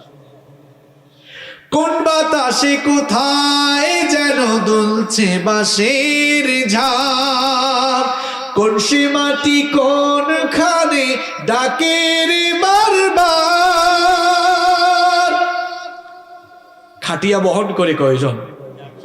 আরেকটু জোরে বলেন। আপনার খাটিয়া বহনকারী 4 জন মনে হয় এখানেও থাকতে পারে। কোথায় যেন বর যাত্রী আছে রে 4 জন, জানাজার পড়েছি নামাজ, দিয়েছি কত দাফন, কত জানাজার পড়েছি নামাজ, দিয়েছি কত দাফন। জানাজার টাইম, দাফনের টাইম আসবে কিনা বলেন? হ্যাঁ, এই যে কত মানুষের লাশ আপনারা দেখেন খাটিয়ায় করে নিয়ে যাচ্ছে, এরকম তো আপনার গা থেকে কাপড় চোপড় খুলে সাদা কাফন দিয়ে পেঁচিয়ে খাটিয়ায় করে কবরের দিকে আপনাকে নিয়ে যাওয়া। চোখের পলকে আপনি লাশ হয়ে যেতে পারেন। আজ রাতে আছেন, দুনিয়াতে কাল রাতে কবরেও থাকা লাগতে পারে। চোখের পলকে তুমি হতে পারো লাশ, চিরতরে বন্ধ হবে তোমার নিঃশ্বাস। চোখের পলকে তুমি হতে পারো লাশ, চিরতরে বন্ধ হবে তোমার নিঃশ্বাস। হবে তোমারই নাম মসজিদের মাইকে, বাড়িওয়ালা নাই রে বাড়ি নাই রে দুনিয়াতে, বাড়িওয়ালা নাই রে বাড়ি নাই রে দুনিয়াতে, বাড়িওয়ালা নাই রে বাড়ি নাই রে দুনিয়াতে, বাড়িওয়ালা নাই রে বাড়ি নাই রে দুনিয়াতে। এই এলাকায় অনেক বাড়ি আছে, কিন্তু বাড়িওয়ালা এখন দুনিয়া। তোমার ভয়ে থাকতো মানুষ ছিল বাহাদুরি, ভাবনি হাওয়ায় ওরা তুমি যে রঙিন ঘুরি। তোমার ভয়ে থাকতো মানুষ ছিল বাহাদুরি, ভাবনি হাওয়ায় ওরা তুমি যে রঙিন ঘুরি। সুতুই টান দিলে মালিক পারবে না থাকিতে, বাড়িওয়ালা নাই রে বাড়ি নাই রে দুনিয়াতে, বাড়িওয়ালা নাই রে বাড়ি নাই রে দুনিয়াতে, বাড়িওয়ালা নাই রে বাড়ি নাই রে দুনিয়াতে, বাড়িওয়ালা নাই রে বাড়ি নাই রে দুনিয়াতে। বাড়ি থাকবে, বাড়িওয়ালা থাকবে না। গাড়িও থাকবে, গাড়িওয়ালা থাকবে না। মরণের সিরিয়াল নাই, যে কোনো সময় যে কেউ দুনিয়া থেকে চলে যেতে পারে। মৃত্যুর খবর একজন ছাড়া কেউ জানে না, তিনি কে? মৃত্যুর কয়টা বৈশিষ্ট্য বলছি, এটা সবার কাছে আসবে নাকি আসবে না? কাদের কাছে মৃত্যু আসবে না হাত তুলেন তো দেখি। কিন্তু আমরা এমন ভাবসাব নিয়ে চলাফেরা করি, এত হারাম আর অন্যায়ের সঙ্গে আমরা নিজেদেরকে জড়িয়ে ফেলেছি, আমরা যা মরবো সেটা আমরা ভুলে গিয়েছি। আমরা অনেক সময় ক্ষমতা পেয়ে এত বাহাদুরি করি, ইসলামের বিরুদ্ধে, আলেম ওলামার বিরুদ্ধে কথা বলে ফেলি, নিজেরা যে মরবো সেটা আমরা চিন্তা ভাবনা করি না। ভাই, মৃত্যু আসবে, এই মৃত্যু আপনার কাছে আসবে, আমার কাছে আসবে। মৃত্যু কিন্তু সাধারণ বিষয় নয়, মৃত্যুর মধ্যে ভয়াবহ মারাত্মক যন্ত্রণা রয়েছে। কষ্ট হচ্ছে আপনাদের? কয়খান থেকে উঠে আমি শেষ করে ফেলি, 10-15 মিনিট থাকা যাবে তো ইনশাল্লাহ? থাকতে পারবেন না? জাগা মতে আসছে এখন। মৃত্যুর কথা যে বলতেছি, বিষয়টা কি এত সোজা? এবার শুনেন মৃত্যু বিষয়টা কেমন, কোরআন হাদিস থেকে আপনাদেরকে শোনাই। মৃত্যু বড় মারাত্মক বিষয়, এর মধ্যে ভয়াবহ যন্ত্রণা রয়েছে। এই যে আমাদের দেহের ভেতরে প্রাণ আছে, প্রাণটা যাবার সময়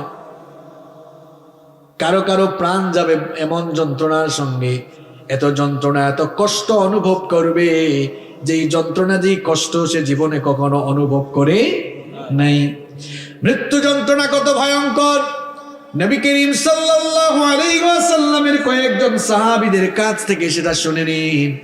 নবী করিম সাল্লাল্লাহু আলাইহি ওয়াসাল্লামের প্রিয় একজন সাহাবী শাদ্দাদ বিন আউস রাদিয়াল্লাহু আনহু বলেছেন, মৃত্যুর যন্ত্রণা হলো এত ভয়ঙ্কর, মৃত্যুর যন্ত্রণা হলো এমন সাংঘাতিক, কোন জীবিত মানুষকে, খুব মন দিয়ে কথাগুলো শুনুন, জীবন্ত কোনো মানুষকে ধরে যদি, জীবিত কোনো মানুষকে ধরে যদি ছুরি কিংবা কাঁচি দিয়ে তার চামড়াগুলো টেনে টেনে ছিলে ফেলা হয়, কিংবা কোনো জীবন্ত মানুষকে যদি উত্তপ্ত গরম পানির পাতিলের তলায় নিক্ষিপ্ত করা হয়, সে আর কি এমন যন্ত্রণা অনুভব করবে?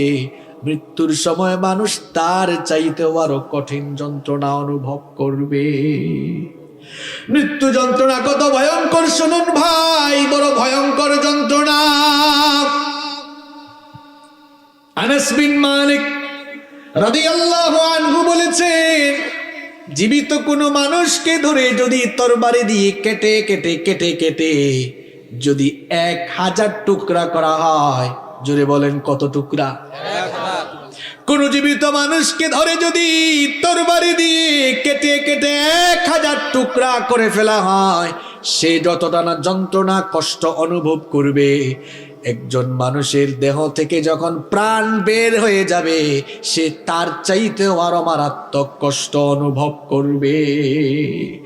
যেই মৃত্যুর কথা ভুলে গিয়ে আপনি মিথ্যা বলেন, গীবত করেন, চুরি করেন, ডাকাতি করেন, ক্ষমতার বাহাদুরি করে করে মানুষের উপর জুলুম চালান, মানুষের হক নষ্ট করেন, মানুষের উপরে নিপীড়নের স্টিম রোলার চালান, এই মৃত্যু কিন্তু আপনার সামনে একদিন আসবে।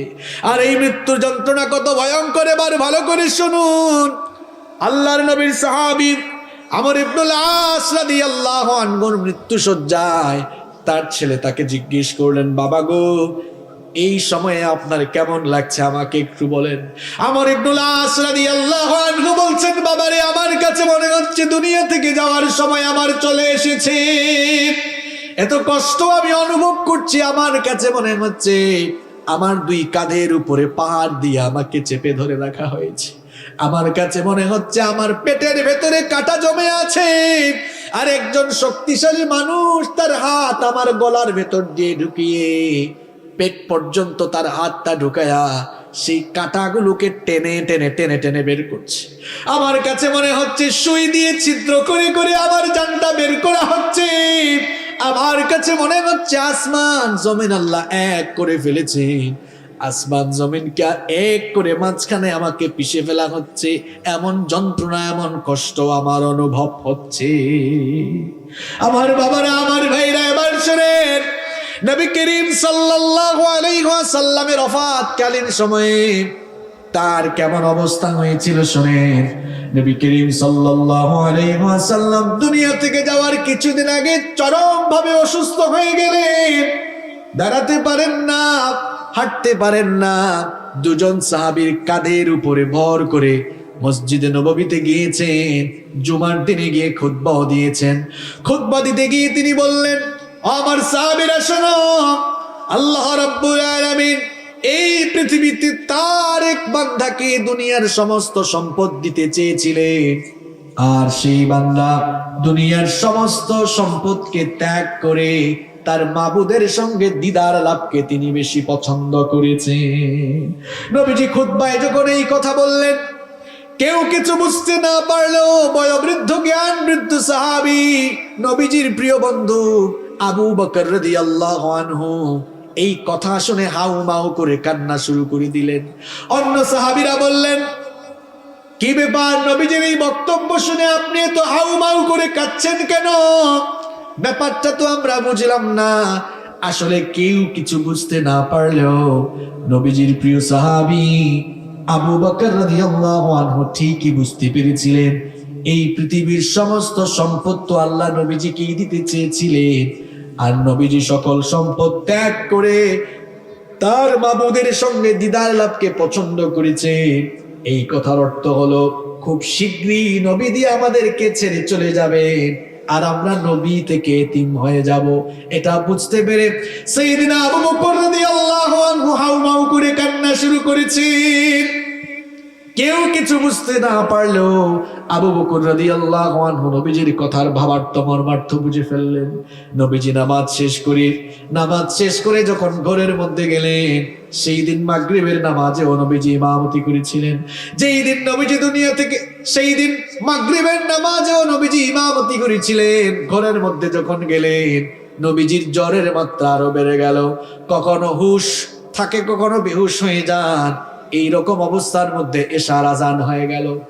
এশার আজান যখন হয়ে গেল, সাহাবায়ে কিরাম মসজিদে সমবেত হয়ে নবীজির জন্যই অপেক্ষা করছেন। নবীজি আসবেন, নবীজির ইমামতিতে সাহাবীরা নামাজ আদায় করবেন। কিন্তু নবীজির অবস্থা এমন হয়ে গেল, হুশ আসলে আবার সাথে সাথে তার হুশ চলে যায়। এইরকম অবস্থা হয়ে গেল। নবীজির একবার হুশ আসলো, আম্মা জান আয়েশা রাদিয়াল্লাহু আনহাকে বললেন, ওগো আয়েশা, এখন কোন সময়? নবীজি বললেন, আয়েশা রাদিয়াল্লাহু আনহা বললেন, ওগো আল্লাহর রাসূল, এশার আজান হয়ে গিয়েছে। সাহাবায়ে কেরাম মসজিদে আপনার জন্য অপেক্ষা করছেন, আপনি যাওয়ার পরে তারা নামাজ শুরু করবেন। এই কথা শুনে নবীজি আম্মা জান আয়েশা রাদিয়াল্লাহু আনহাকে বললেন, আয়েশা গো, পানি নিয়ে আসো। আম্মা জান আয়েশা রাদিয়াল্লাহু আনহা পানি আনতে গেলেন, নবীজি বেহুশ হয়ে গেলেন। আবার যখন নবীজির হুশ আসলো, নবীজি তখন ওযু করলেন। ওযুটা শেষ করে যখন দাঁড়াতে যাবেন, আবার তিনি বেহুশ হয়ে গেলেন। আবার যখন হুশ ফিরল, নবীজি পুনরায় দাঁড়ালেন, দাঁড়িয়ে চেষ্টা করলেন মসজিদে যাওয়ার জন্য, আবারও বেহুশ হয়ে গেলেন। নবীজির যখন হুশ ফিরল, নবীজি বুঝলেন তিনি আর গিয়ে মসজিদে নববীতে ইমামতি করতে পারবেন না। এটা যখন নবীজি বুঝলেন, নবীজি তখন বললেন, আমার সাহাবী আবু বকরকে বলো আমার জায়নামাজে দাঁড়িয়ে যেতে। আমার সাহাবী আবু বকরকে বলো আমার জায়নামাজে দাঁড়িয়ে ইমামতি করার জন্য। এই কথা যখন আবু বকর রাদিয়াল্লাহু আনহুর কানে চলে গেল, এবার আবু বকর রাদিয়াল্লাহু আনহু তিনি নবীজির জায়নামাজে ইমামতিতে দাঁড়িয়ে গেলেন। আবু বকর রাদিয়াল্লাহু আনহু নামাজে ইমামতি করতে গিয়ে চিৎকার করে কান্না শুরু করলেন, আর তার পেছনে সাহাবায়ে কেরাম তারাও হাউমাউ করে কান্না শুরু করলেন। কারণ সাহাবায়ে কেরামের মনের ভেতরে এই ফিলিংস চলে এসেছে, নবীজির জায়নামাজে যেহেতু আবু বকর দাঁড়িয়ে গিয়েছে, তার মানে হলো নবীজির পেছনে নামাজ আদায় করা থেকে আমরা মাহরুম হয়ে গেলাম। নামাজ চলতেছে, ওইদিকে আল্লাহর নবীর হুঁশ ফিরে আসলো। আল্লাহর নবী আম্মা জান আয়েশা রাদিয়াল্লাহু আনহাকে বললেন, আয়েশা গো, আমার সাহাবীরা কি নামাজ শুরু করেছে নাকি? আম্মা জান আয়েশা রাদিয়াল্লাহু আনহা বললেন, আপনার আদেশ মতো আপনার সাহাবী আবু বকর রাদিয়াল্লাহু আনহুর ইমামতিতে মসজিদে নববীতে জামাত শুরু হয়ে গিয়েছে। এই কথা শুনে নবীজির মনটা আনন্দে ভরে উঠল। নবীজি তখন বললেন, আয়েশা গো, মসজিদে নববীর দিকের জানালাটা খুলে দাও, নামাজের দৃশ্যটা আমি নিজের চোখে মন ভরে দেখতে চাই। মসজিদে নববীর দিকের জানালাটা খুলে দেওয়া হলো। নবীজি নামাজের দৃশ্য যখন দেখলেন, সঙ্গে সঙ্গে নবীজির চক্ষু থেকে পানি বের হয়ে গেল। আম্মা জান আয়েশা রাদিয়াল্লাহু আনহা বললেন, ওগো আল্লাহর নবী, নামাজের এই দৃশ্য দেখে আপনার চোখের কোণে পানি চলে আসলো কেন? নবীজি বললেন, আয়েশা গো শোনো, এটা কোনো দুঃখের পানি নয়, এটা হলো আনন্দের পানি। এই যে আমি দুনিয়া থেকে যাওয়ার আগে নিজের চোখে দেখলাম, আমার অনুপস্থিতিতে আমার সাহাবীরা কি সুন্দর করে দাঁড়িয়ে জামাতে নামাজ আদায় করছে। এই নামাজের পরিবেশ কিন্তু একদিনে তৈরি হয় না। আমি নবী 40 বছর বয়সে যখন দিনের তাবলীগ শুরু করলাম, দাওয়াত শুরু করার পরে বহু বাধা বিপত্তি, জুলুম নির্যাতন আসলো। এই বাধা বিপত্তি, ষড়যন্ত্র, চক্রান্ত, জুলুম নির্যাতনের মোকাবেলা করে করে বহু কষ্টে এই পরিবেশটা কিন্তু তৈরি হয়েছে। এই পরিবেশ তৈরির জন্য তায়েফের ময়দানে আমার দান্দান শহীদ হয়েছে, তায়েফের ময়দানে আমি রক্তাক্ত হয়েছি, উহুদের ময়দানে দান্দান মুবারক শহীদ হয়েছে। আমার অসংখ্য সাহাবীদের ত্যাগ আর কুরবানির বিনিময়ে এই সুন্দর পরিবেশ তৈরি হয়েছে। এই দৃশ্য দেখে এই জন্য আমি কাঁদলাম, আমার মনে এই ফিলিংস আসলো, আমি বুঝলাম আমি চলে গেলেও এইভাবে করে আমার সাহাবীরা এবং আমার পরবর্তী উম্মতরা আজান হলে জামাতবদ্ধ হয়ে নামাজ আদায় করবে। সুবহানাল্লাহ তো কইলেন, আজানের নামাজে যান তো আপনারা। যেদিন সোমবার নবীজি দুনিয়া থেকে চলে যান, নবীজির জ্বরের মাত্রা আরো বেড়ে গেল। আম্মা জান আয়েশা রাদিয়াল্লাহু আনহাকে নবীজি বললেন, আয়েশা গো, একটা পাত্রের মধ্যে পানি নিয়ে আসো। আম্মা জান আয়েশা রাদিয়াল্লাহু আনহা একটা পাত্রের মধ্যে পানি নিয়ে আসলেন। নবীজি সেই পাত্রের মধ্যে হাত চুবালেন। পানিতে হাত চুবানোর পরে তার হাতটা ললাট দেশে কপালের মধ্যে তিনি, কপাল এবং মুখের মধ্যে তিনি মুছলেন। আর তিনি বলতে লাগলেন, আল্লাহুম্মা আইন্নি আলা গামারাতিল মাউতি ওয়া সাকরাতিল মাউত। নবীজি বললেন, আল্লাহুম্মা আইন্নি আলা গামারাতিল মাউতি ওয়া সাকরাতিল মাউত, ইন্না লিল মাউতি লাসাকরাত। নবীজি বললেন, ওগো আল্লাহ, মৃত্যু যন্ত্রণা থেকে আমি পানাহ চাই, কারণ নিশ্চয়ই মৃত্যুর মধ্যে এক ভয়াবহ যন্ত্রণা রয়েছে। আমার ভাইরা, এই মৃত্যু আমাদের সামনে আসবে কিনা বলেন? সবাই বলেন, আসবে কিনা? কষ্ট হচ্ছে আপনাদের? আমি শেষ পয়েন্টটা বলে আলোচনা শেষ করি। মৃত্যুর যন্ত্রণা সাধারণত 3 ধরনের হয়। কয় ধরনের হয়? কয় ধরনের? সবাই তো আমরা মরবো। কে কিভাবে দুনিয়া থেকে যাবে আমরা কেউ জানি না। তবে মৃত্যুর যন্ত্রণার 3টা ধরন আছে। এই 3 পদ্ধতিতেই সবাই দুনিয়া থেকে যাবে। 3 পদ্ধতিতে সবাই দুনিয়া থেকে যাবে। 1 নাম্বার, নাফরমান, পাপিষ্ট, বেঈমান, এদের মৃত্যুকালীন সময়ে যন্ত্রণা একরকম হবে। 2 নাম্বার, ইমানদার, নেককার, নামাজি, আল্লাহওয়ালা, দিনদার মানুষের মৃত্যু যন্ত্রণা আরেক রকম হবে। 3 নাম্বার, শহীদ যারা তাদের মৃত্যু যন্ত্রণা আরেক রকম। কয় রকম বললাম? প্রথমেই শুনেন, পাপিষ্ঠ যারা, গুনাহগার যারা, জাহান্নামী যারা, মৃত্যুকালীন সময়ে তাদের অবস্থা কেমন হবে? হাদিস শরীফের মধ্যে নবীজি সব বলে গিয়েছেন। আজান হয়ে গেলে কিছু মানুষ নামাজে যায় না, এরকম আছে না নাই? নামাজের খবর নাই, সারাদিন মিথ্যা বলে বলে জবানটা নাপাক করে ফেলেছে। গীবত করতে করতে, চুগলখুরি করতে করতে নিজের জবানটাকে নাপাক করে ফেলেছে। সুদ খেতে খেতে নিজের জীবনকে নষ্ট করে ফেলেছে, আছে না নাই? অনেক জায়গায় গেলে বলে হুজুর সুদের ওয়াজ করেন। আমি বলি সুদের আবার কি ওয়াজ? একটা হাদিসই তো হেদায়েতের জন্য যথেষ্ট। নবীজি বলেছেন সুদের 70টিরও বেশি গুনাহ আছে, তার মধ্যে সর্বনিম্ন গুনাহ হলো নিজের মায়ের সঙ্গে জেনা করা। এর ওয়াজ তার জন্য। এই রকম অন্যায় করতে করতে, পাপ করতে করতে নিজেদের জীবনটাকে যারা বরবাদ করে ফেলেছে, মৃত্যু তো সবার কাছেই আসবে, নাকি আসবে না? এই লোকগুলোর যখন মৃত্যুর সময় চলে আসবে, মালাকুল মউত জাহান্নাম থেকে একদল ফেরেশতা নিয়ে তার কাছে আগমন করবেন। তার কাছে আগমন করে মালাকুল মউত বলবেন, ইয়া আইয়াতুহান নাফসুল খাবিথা, হে অপবিত্র আত্মা, পাপিষ্ঠ আত্মা, উখরুজি ইলা সাখাতিম মিনাল্লাহি ওয়া গযব, আল্লাহর অসন্তুষ্টি আর আল্লাহর গজবের উদ্দেশ্যে বের হয়ে আসো। এই কথা বলার পর ফাতাফাররাকা ফি জাসাদি, ওই গুনাহগার পাপিষ্ঠ জাহান্নামে লোকটার শরীরটা চূর্ণ বিচূর্ণ হয়ে যেতে থাকবে। মালাকুল মউতকে যখন পাপিষ্ঠগুলো মালাকুল মউতের ভয়ঙ্কর চেহারা যখন দেখবে, চক্ষুগুলো মোটা হয়ে যাবে। দেখবেন মানুষ, কিছু মানুষ যখন মারা যায় চক্ষুগুলো কেমন মোটা করে ফেলে। মালাকুল মউত যখন ভয়ঙ্কর চেহারা নিয়ে তার সামনে আসবেন, পুরো শরীরে কম্পন শুরু হয়ে যাবে, পুরো শরীরটা নড়ে চড়ে উঠবে, চূর্ণ বিচূর্ণ হয়ে যেতে থাকবে। মালাকুল মউত তার রুহটা কবজের জন্য যখন পায়ের কাছে গিয়ে চাপ মারবেন, লোকটার এমন যন্ত্রণা কষ্ট অনুভব হবে, সারা দুনিয়ার সমস্ত পাহাড় দিয়ে তাকে চাপলেও এত কষ্ট তার লাগবে না।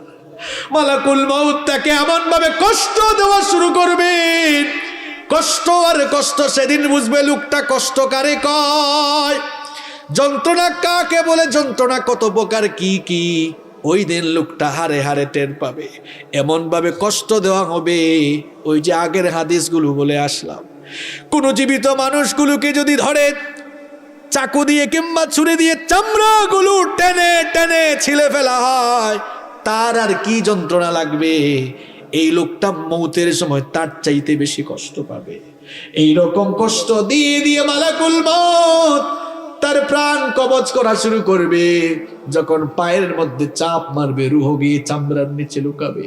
মালাকুল মউত যখন চামড়ার নিচে চাপ মারবে, মালাকুল মউত যখন চামড়ার নিচে চাপ মারবে, রুহ গিয়ে এবার লোমের নিচে লুকাবে।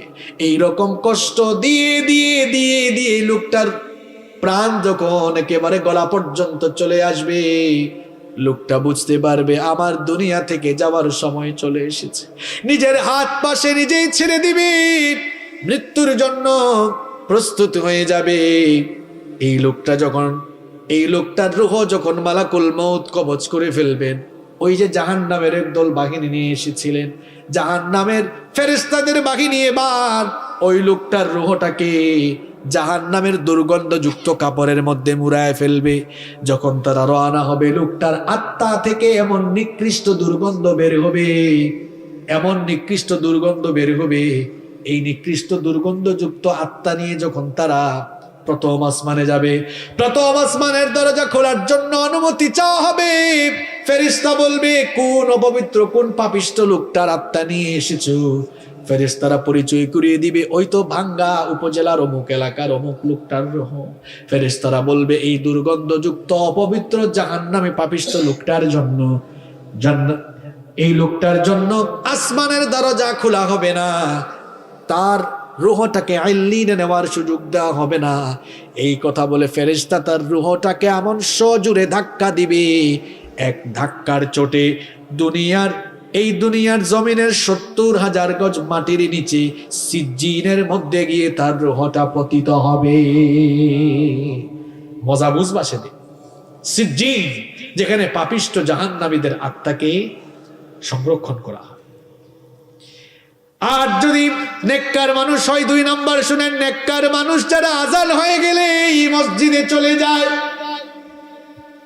হারাম খায় না, সুদ খায় না, ঘুষ খায় না, মানুষের উপর জুলুম করে না, মানুষের হক নষ্ট করে না, জবান দিয়ে মিথ্যা বলে না, মানুষের গীবত করে না, চুগলখুরি করে না, জবানটাকে পবিত্র রাখে, হেফাজত করে দিন মেনে চলে, আল্লাহকে ভয় করে জীবনযাপন পরিচালনা করে, মাত্র 20, 30, 50, 60, 70 বছরের হায়াত, এই হায়াতটাকে যারা আল্লাহর পথে কাটিয়ে দিয়েছে, ওই মানুষগুলোর মৃত্যুর সময় যখন চলে আসবে, মালাকুল মউত জান্নাতের একদল ফেরেশতা নিয়ে লোকটার কাছে এসে প্রথমে সালাম দিবে।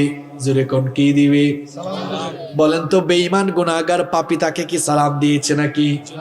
কিন্তু যখন নেককার মানুষ তার কাছে আসবে তখন এসে সালাম দিবে। আল্লাহ তাআলা কোরআনে বলেছেন, আল্লাযীনা তাতাওয়াফফাহুমুল মালাঈকাতু তাইয়্যিবিনা ইয়াকুলুনা সালামুন আলাইকুম উদখুলুল জান্নাতা বিমা কুনতুম তা'মালুন। কোরআনুল কারীমের 16 নম্বর সূরা সূরাতুন নাহালের 32 নম্বর আয়াতে আল্লাহ তাআলা বললেন, ওই সকল পবিত্র লোকদের মৃত্যুর সময় ফেরেশতা এসে সালাম দিয়ে বলবে, আল্লাহর বান্দা তোমার উপরে সালাম, তোমার জন্য সালাম, তোমার প্রতি সালাম দিলাম, আল্লাহর জান্নাতে দাখিল হওয়ার জন্য তুমি প্রস্তুতি গ্রহণ করো। সুবহানাল্লাহ। ফেরেশতা বলবে, ইয়া আইয়ুহান নাফসুত তাইয়্যিবা উখরুজি ইলা মাগফিরাতিন মিনাল্লাহি ওয়া রিদওয়ান। হে পবিত্র আত্মা, আল্লাহর সন্তুষ্টি আর ক্ষমার উদ্দেশ্যে তুমি বের হয়ে আসো। এই কথা বলে ফেরেশতা যখন তার রূহ কবজ করা শুরু করবে, নেককার দিনদার মানুষগুলোর রূহ যখন কবজ করা হবে, মৃত্যুর যন্ত্রণা তাদের আর ফিল হবে না। ব্যাপারটির উদাহরণ আমি এইভাবে দিচ্ছি, দেখবেন ছোট্ট বাচ্চারা ক্ষুধা পেলে কি করে? আপনাদের এলাকায় হাসে নাকি? ছোট্ট বাচ্চারা ক্ষুধা পেলে কি করে? কান্না করে। কান্না করার পর মা যখন সন্তানকে কুলে নিয়ে দুধ খাওয়ায়, দুধ পান করায়, বাচ্চা তখন কি কান্না করে নাকি? বাচ্চা তখন কান্না বন্ধ করে দুধ পান করে করে আরাম করে ঘুমিয়ে যায়। নেককার দিনদার আল্লাহওয়ালা মানুষ যারা, এদের মৃত্যুর সময় অবস্থা এমন হবে, একটি শিশু মায়ের কোলে দুধ পান করে যেমন আরাম করে ঘুমিয়ে যায়, ঠিক তেমনি ভাবে আল্লাহওয়ালা দিনদার মানুষগুলোর মৃত্যুর সময় ফেরেশতা এসে যখন জান্নাতের দৃশ্য তুলে ধরবে, জান্নাতের দৃশ্য দেখতে দেখতে দেখতে দেখতে আরাম করে সে ঘুমায়া যাবে। আল্লাহ এমন মৃত্যু আমাদেরকে নসিব করে দিও। আরো আসতে বলেন আমিন। তার রূহটাকে কবজ করার পর ফেরেশতারা এবার, জান্নাতি ফেরেশতারা এবার ওই পবিত্র লোকটার রূহটাকে এবার জান্নাতি কাফনের কাপড় দিয়ে মোড়াবে, জান্নাতি কাফনের কাপড় দিয়ে মোড়াবে, আর এমন সুগন্ধ তার আত্মা থেকে বের হতে থাকবে, মেশকের সুগন্ধির চাইতে আরো সুগন্ধি বের হতে থাকবে।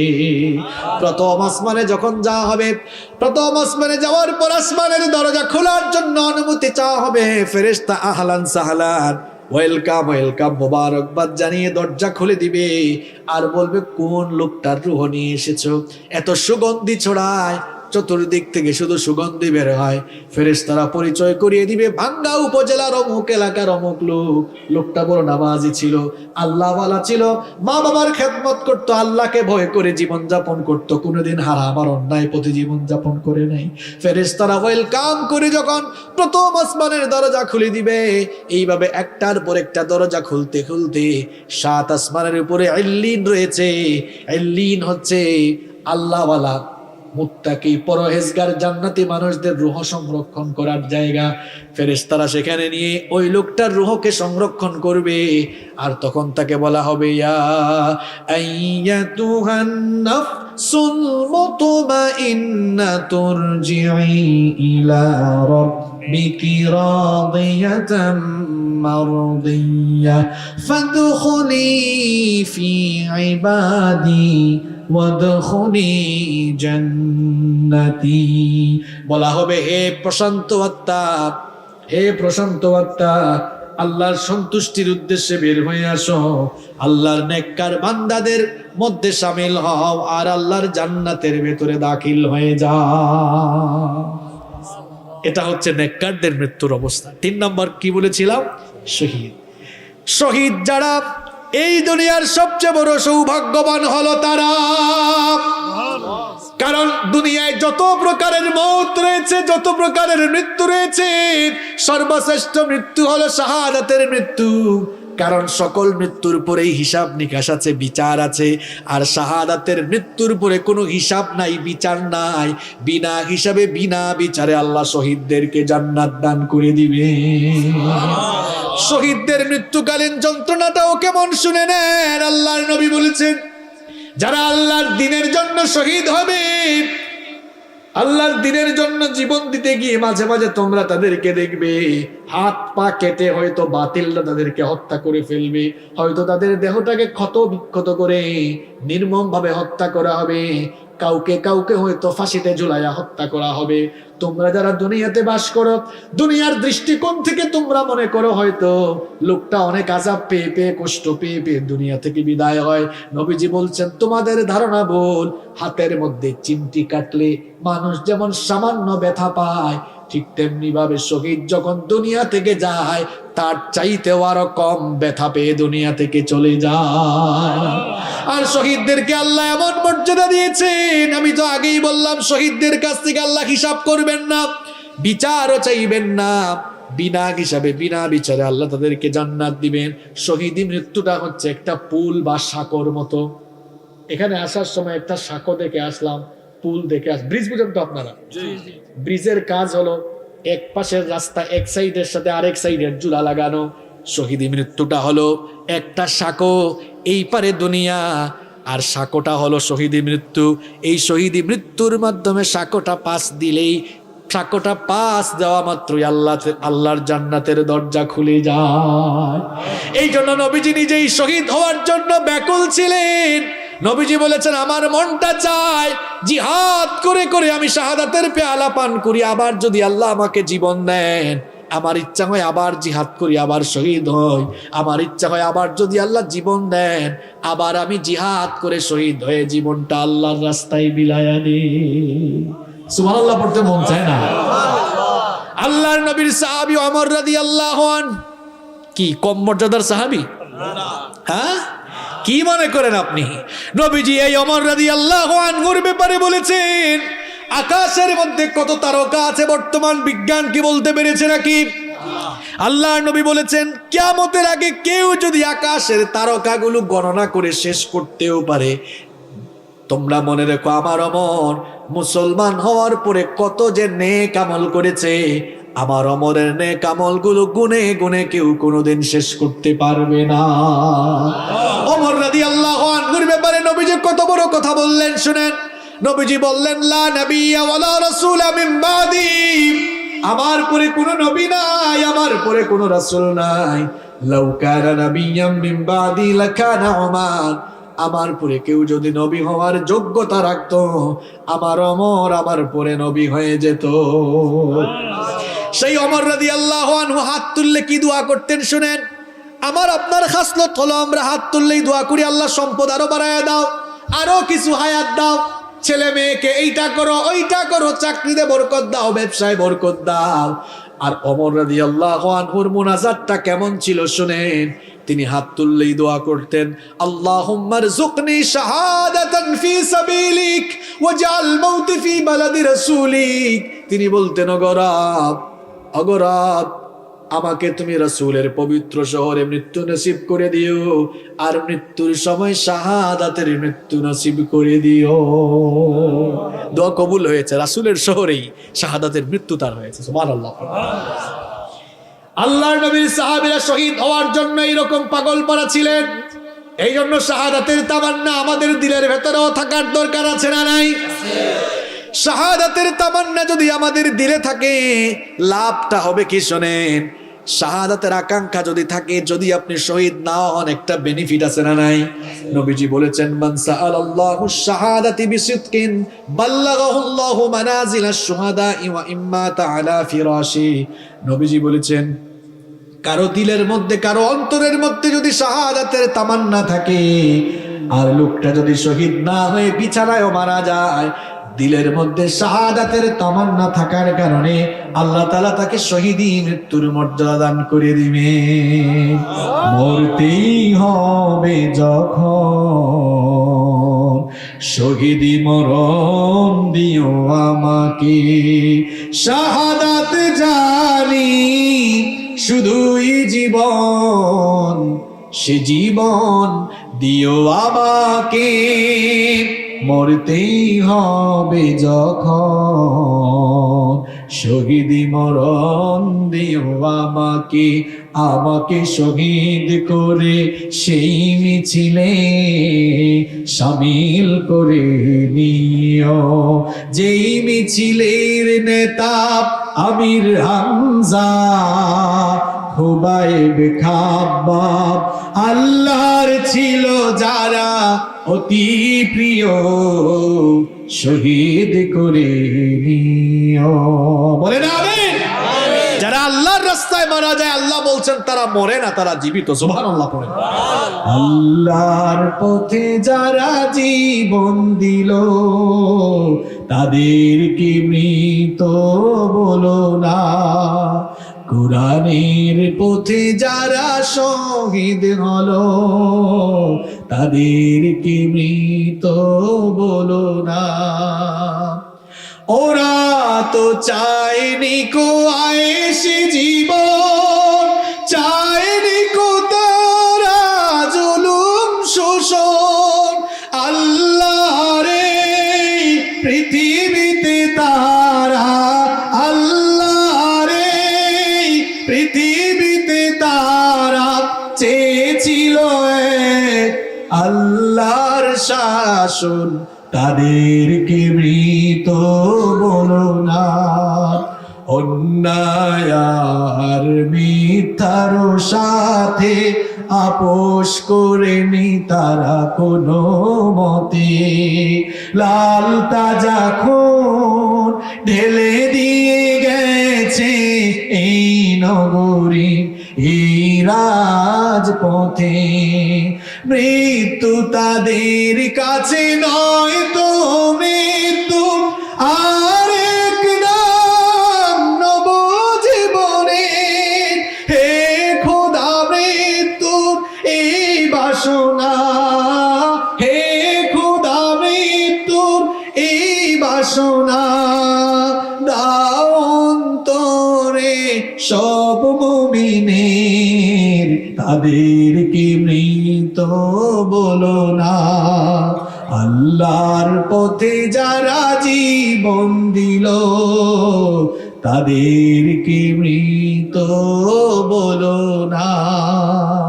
নিষেধ করেছেন কে? নিষেধ করেছেন কে? এই মৃত্যু আমাদের কাছে আসবে না। মৃত্যুর বৈশিষ্ট্য আর মৃত্যু যন্ত্রণার ধরন বললাম।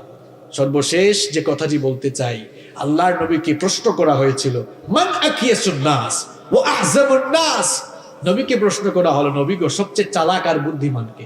এই প্রশ্ন আপনাদেরকে করলে ভাঙ্গার মানুষ তো চাঙ্গা জবাব দিবে, হুজুর কম বয়সে যারা মাল কামাইছে, জায়গা সম্পদ বাড়ি গাড়ি করে ফেলছে, এরাই চালাক। এই উত্তর কি সঠিক? আপনি না হয় একটা বাড়ি বানিয়েছেন, একটা বাড়ি করতে করতে মানুষের 40-50 বছর সময় লেগে যায়। ধরলাম 60 বছর বাঁচবেন, 50 বছর লাগলো বাড়ি করতে, থাকবেন আর কয়দিন? কথা কর না কেন? এই 10 বছরে তো আরামে থাকার জন্য এত হারাম খড়ি করে যাচ্ছেন, আর কবরে কত হাজার কোটি বছর থাকবেন আপনি জানেন না।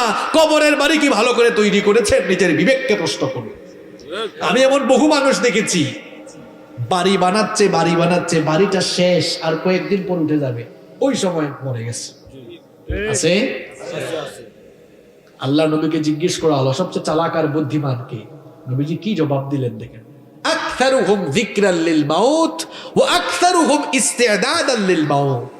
নবীজি বললেন, মানুষের মধ্যে সবচেয়ে চালাক আর বুদ্ধিমান হলো সে ব্যক্তি যে বেশি বেশি মৃত্যুর কথা স্মরণ করে মৃত্যুর জন্য প্রস্তুতি গ্রহণ করে। সুবহানাল্লাহ। মৃত্যু পরবর্তী জীবনটাকে সুন্দর করার জন্য মৃত্যুর প্রস্তুতি গ্রহণ করে অন্যায় ছেড়ে দেন, অপকর্ম ছেড়ে দেন, আজান হলে নামাজে যান। আপনার তো দিনটা শুরু হয় শয়তানের গোলামি দিয়ে। নামাজ আদায় করলে খুশি হন কে? আল্লাহ। নামাজ চাললে খুশি হয় কে? কিরে ভাই, ফজরের নামাজ ছাইরা দিয়া আপনি কারে খুশি করে দিনটা শুরু করছেন? ফজরের নামাজে গেলে খুশি হন কে? আল্লাহ। গোলামি হয় কার? আর নামাজে না গেলে গোলামিটা হয় কার? তো আপনি কার গোলামি দিয়া দিন শুরু করেন? সে আরা সুরাতে মাইন্ডসেট জাত হলেও আপনি হচ্ছেন আসলে শয়তানের খাস গোলাম। নিজেকে আল্লাহর গোলাম বানান, আল্লাহর গোলাম বানান নিজেকে। 5 ওয়াক্তের নামাজ ছেড়ে দিয়ে শয়তানের গোলামি করে আল্লাহর গোলাম পরিচয় দিতে আপনার কি একটু লজ্জা শরম লাগে না মিয়া? আগে নামাজ ঠিক করেন। সালাত ইজ দ্য কি অফ সাকসেস, সালাত ইজ দ্য কি অফ প্যারাডাইস। নামাজ সফলতার চাবি, নামাজ জান্নাতের চাবি। যুবকরা, আজান হলে নামাজে যাইও ভাই, নামাজে যাইও। তোমরা নামাজের সামনের কাতারে থাকবা। তোমাদের এই বয়সটা চরিত্র গঠনের বয়স। আল্লাহর নবী বলেছেন, হাসরের মাঠে যখন আরশের ছায়া ছাড়া কোনো ছায়া থাকবে না, 7 শ্রেণীর মানুষকে আরশের ছায়ায় জায়গা দেওয়া হবে। তার মধ্যে এক শ্রেণী হচ্ছে ও শাবুন নাশাআ ফি ইবাদাতিল্লাহ। ওই যুবক যারা যৌবনকাল আল্লাহর ইবাদতে কাটিয়েছে, যুবকগুলোকে ডেকে ডেকে আল্লাহ আরশের ছায়ার নিচে জায়গা দিবেন। সুবহানাল্লাহ। আমার কলিজার টুকরা ভাইরা, যুবক ভাইরা যারা কলেজে বিশ্ববিদ্যালয়ে পড়ো, অনেকে এশার নামাজে যায় না, কয় পড়ার টাইম। তুমি এশার নামাজ আজান হয়ে গেলে মানে তোমার স্টাডি অফ করে দাও, বন্ধ করে দাও, নামাজ জামাতের সঙ্গে এসে পড়তে বসো, দেখবা তোমার মেধা শক্তি আরো প্রখর হয়ে যাবে ইনশাআল্লাহ। নামাজে যাইও। আর আমার বাবাদেরকে বলবো, অনেক বাবারা আছে আজানের সময় বিড়ি টানে, বিড়িটা ফু দেয় দেখে এটা কত দূর উপরে উঠছে। আছে এরকম? বাবারে, আজান হইলে নামাজে যাইয়েন। এই যে বিড়ি টানতেছেন, বিড়ি টানার মধ্যে মরে গেলে কি হবে? হ্যাঁ, আপনি আপনার মৌতের খবর জানেন? শোনেন, গতকাল রাতে দুনিয়ায় বহু মানুষ জিন্দা ছিল, আজ রাত তাদের কবরে প্রথম রাত হয়েছে। আগামীকাল আপনার কবরে প্রথম রাত হতে পারে। এই চিন্তা কেন আপনার মাথায় আসে না? কালকে মিটিং এর ডেট দিয়ে রাখছেন, এই আজকে ওয়াজ শুনে যাওয়ার সময় আপনার মৃত্যু হইতে পারে। এরকম বহু জায়গায় হয় না? ওয়াজ শুনে যাওয়ার সময় বক্তা মরে গেছে, শ্রোতা মরে গেছে, থাকবেন না দুনিয়াতে আপনি। Keep in your mind, মনে রাখবেন মৃত্যু আপনার সামনে, সামনে না, মৃত্যু পেছনে, কবর সামনে। মৃত্যুটা পেছনে তারা করছে, যে কোনো সময় আপনাকে ধরে ফেলবে আর কবরে নিয়ে যাবে। আর কবর খুব সাংঘাতিক জায়গা। কবরে কোনো ক্লাস নাই। আপনি বিমানে উঠবেন, ইকোনমি ক্লাসের সিট আছে, বিজনেস ক্লাসের সিট আছে। বিমানবন্দরে ঢুকবেন, সেখানে দেখবেন সাধারণ পাবলিকের জন্য একটা টার্মিনাল, ভিআইপি সিআইপিদের জন্য এক টার্মিনাল, আবার রাষ্ট্রীয় মেহমান যারা ভিভিআইপি এদের জন্য আলাদা টার্মিনাল, তাই না? আইসেন না, শোনেন, এই যে সব জায়গায় আলাদা আলাদা ক্লাস আছে স্ট্যাটাস অনুযায়ী। এই ভাঙ্গা এলাকায় কবরস্থান আছে না? কবরস্থানকে ভাগ করা নাকি? এখানে ভিআইপি, এখানে সিআইপি, এখানে এমপি সাহেব, চেয়ারম্যান সাহেব, এরকম করা আছে? সবার কবর একরকম। খুব ভয়াবহ জায়গা কবর। শীতের দিনে কবর খুঁড়বেন, শুধু পোকামাকড় বের হবে। বৃষ্টির দিনে কবর খুঁড়বেন, শুধু পানি বের হবে। পানির মধ্যেই মানুষ আপনাকে শোয়া রেখে আসবে। ভয়াবহ জায়গা। আলো নাই, বাতি নাই, সাথী নাই, নরম বিছানা নাই। এই মাটির উপরে আপনি চলাফেরা করে আল্লাহর নাফরমানি করছেন। মনে রাখবেন, মরার পরে এই কবর আপনার সাথে ভয়াবহ আচরণ শুরু করবে। আপনাকে রেখে আপনার ছেলে, আপনার বউ, বাচ্চা সব শেষ, একা হয়ে যাবেন আপনি। এই কবরের মাটি এমন আচরণ শুরু করবে, খোদাদ্রোহী আর আল্লাহর বিধানের বিপরীত জীবন পরিচালনা করলে, যে মাটির উপরে চলাফেরা করে মানুষের উপর জুলুম করেছেন, ওই মাটি কিন্তু আপনাকে ধরবে। আর বেশি দিন নাই, কিন্তু আর বেশি দিন নাই, সময় খুব সংক্ষিপ্ত। এই কবরে রাখার পরে কবরের দুই পাশের মাটি আপনাকে এমন ভাবে চেপে ধরবে, এক পাশের পাঁজর গিয়ে অন্য পাশের পাঁজরে এমনে ঢুকবে। কি ভয়ানক পরিস্থিতি! আল্লাহর নবী বলেছেন, কবরটা হয় কারো জন্য রাউদাতুম মির রিয়াদিল জান্নাহ, জান্নাতের বাগান, আও হুফরাতুম মিন হুফারিন নার, অথবা জাহান্নামের গর্ত হয়ে যাবে। কয়দিন থাকবেন মিয়া আপনি দুনিয়ায়? মানুষের হায়াত বাড়ে না কমে? হ্যাঁ, চলে গেছে, অনেক সময় চলে গেছে। তওবা করুন, তওবা করে বাড়িতে যান। আজকে যে মৃত্যুর কথা বললাম, এই মৃত্যুর ভয়টা, মৃত্যুর ভয় না, মৃত্যুর চিন্তাটা নিয়ে আসেন ভেতরে। শোনেন, কেন মৃত্যুর কথা বললাম আজকে?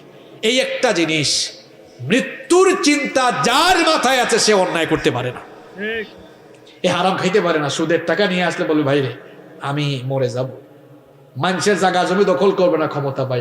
ভাই, যারা একটু ক্ষমতা পেয়ে মানুষের জায়গা জমি দখল করছেন, কবরে আপনি কত বিঘা জায়গা নিয়ে যেতে পারবেন? নিজের বিবেককে প্রশ্ন করুন মিয়া। বহু জায়গায় জমি তো দখল করছেন আপনি, কতটুকু জায়গা নিয়ে যাবেন? 3.5 হাত জায়গা মাত্র আছে আপনার জন্য। মৃত্যুর কথা স্মরণ করে আসুন, অন্যায় অপকর্ম ছেড়ে দিই আর মৃত্যু পরবর্তী জীবনের জন্য আমল করে যাই। আল্লাহ তৌফিক দান করুন।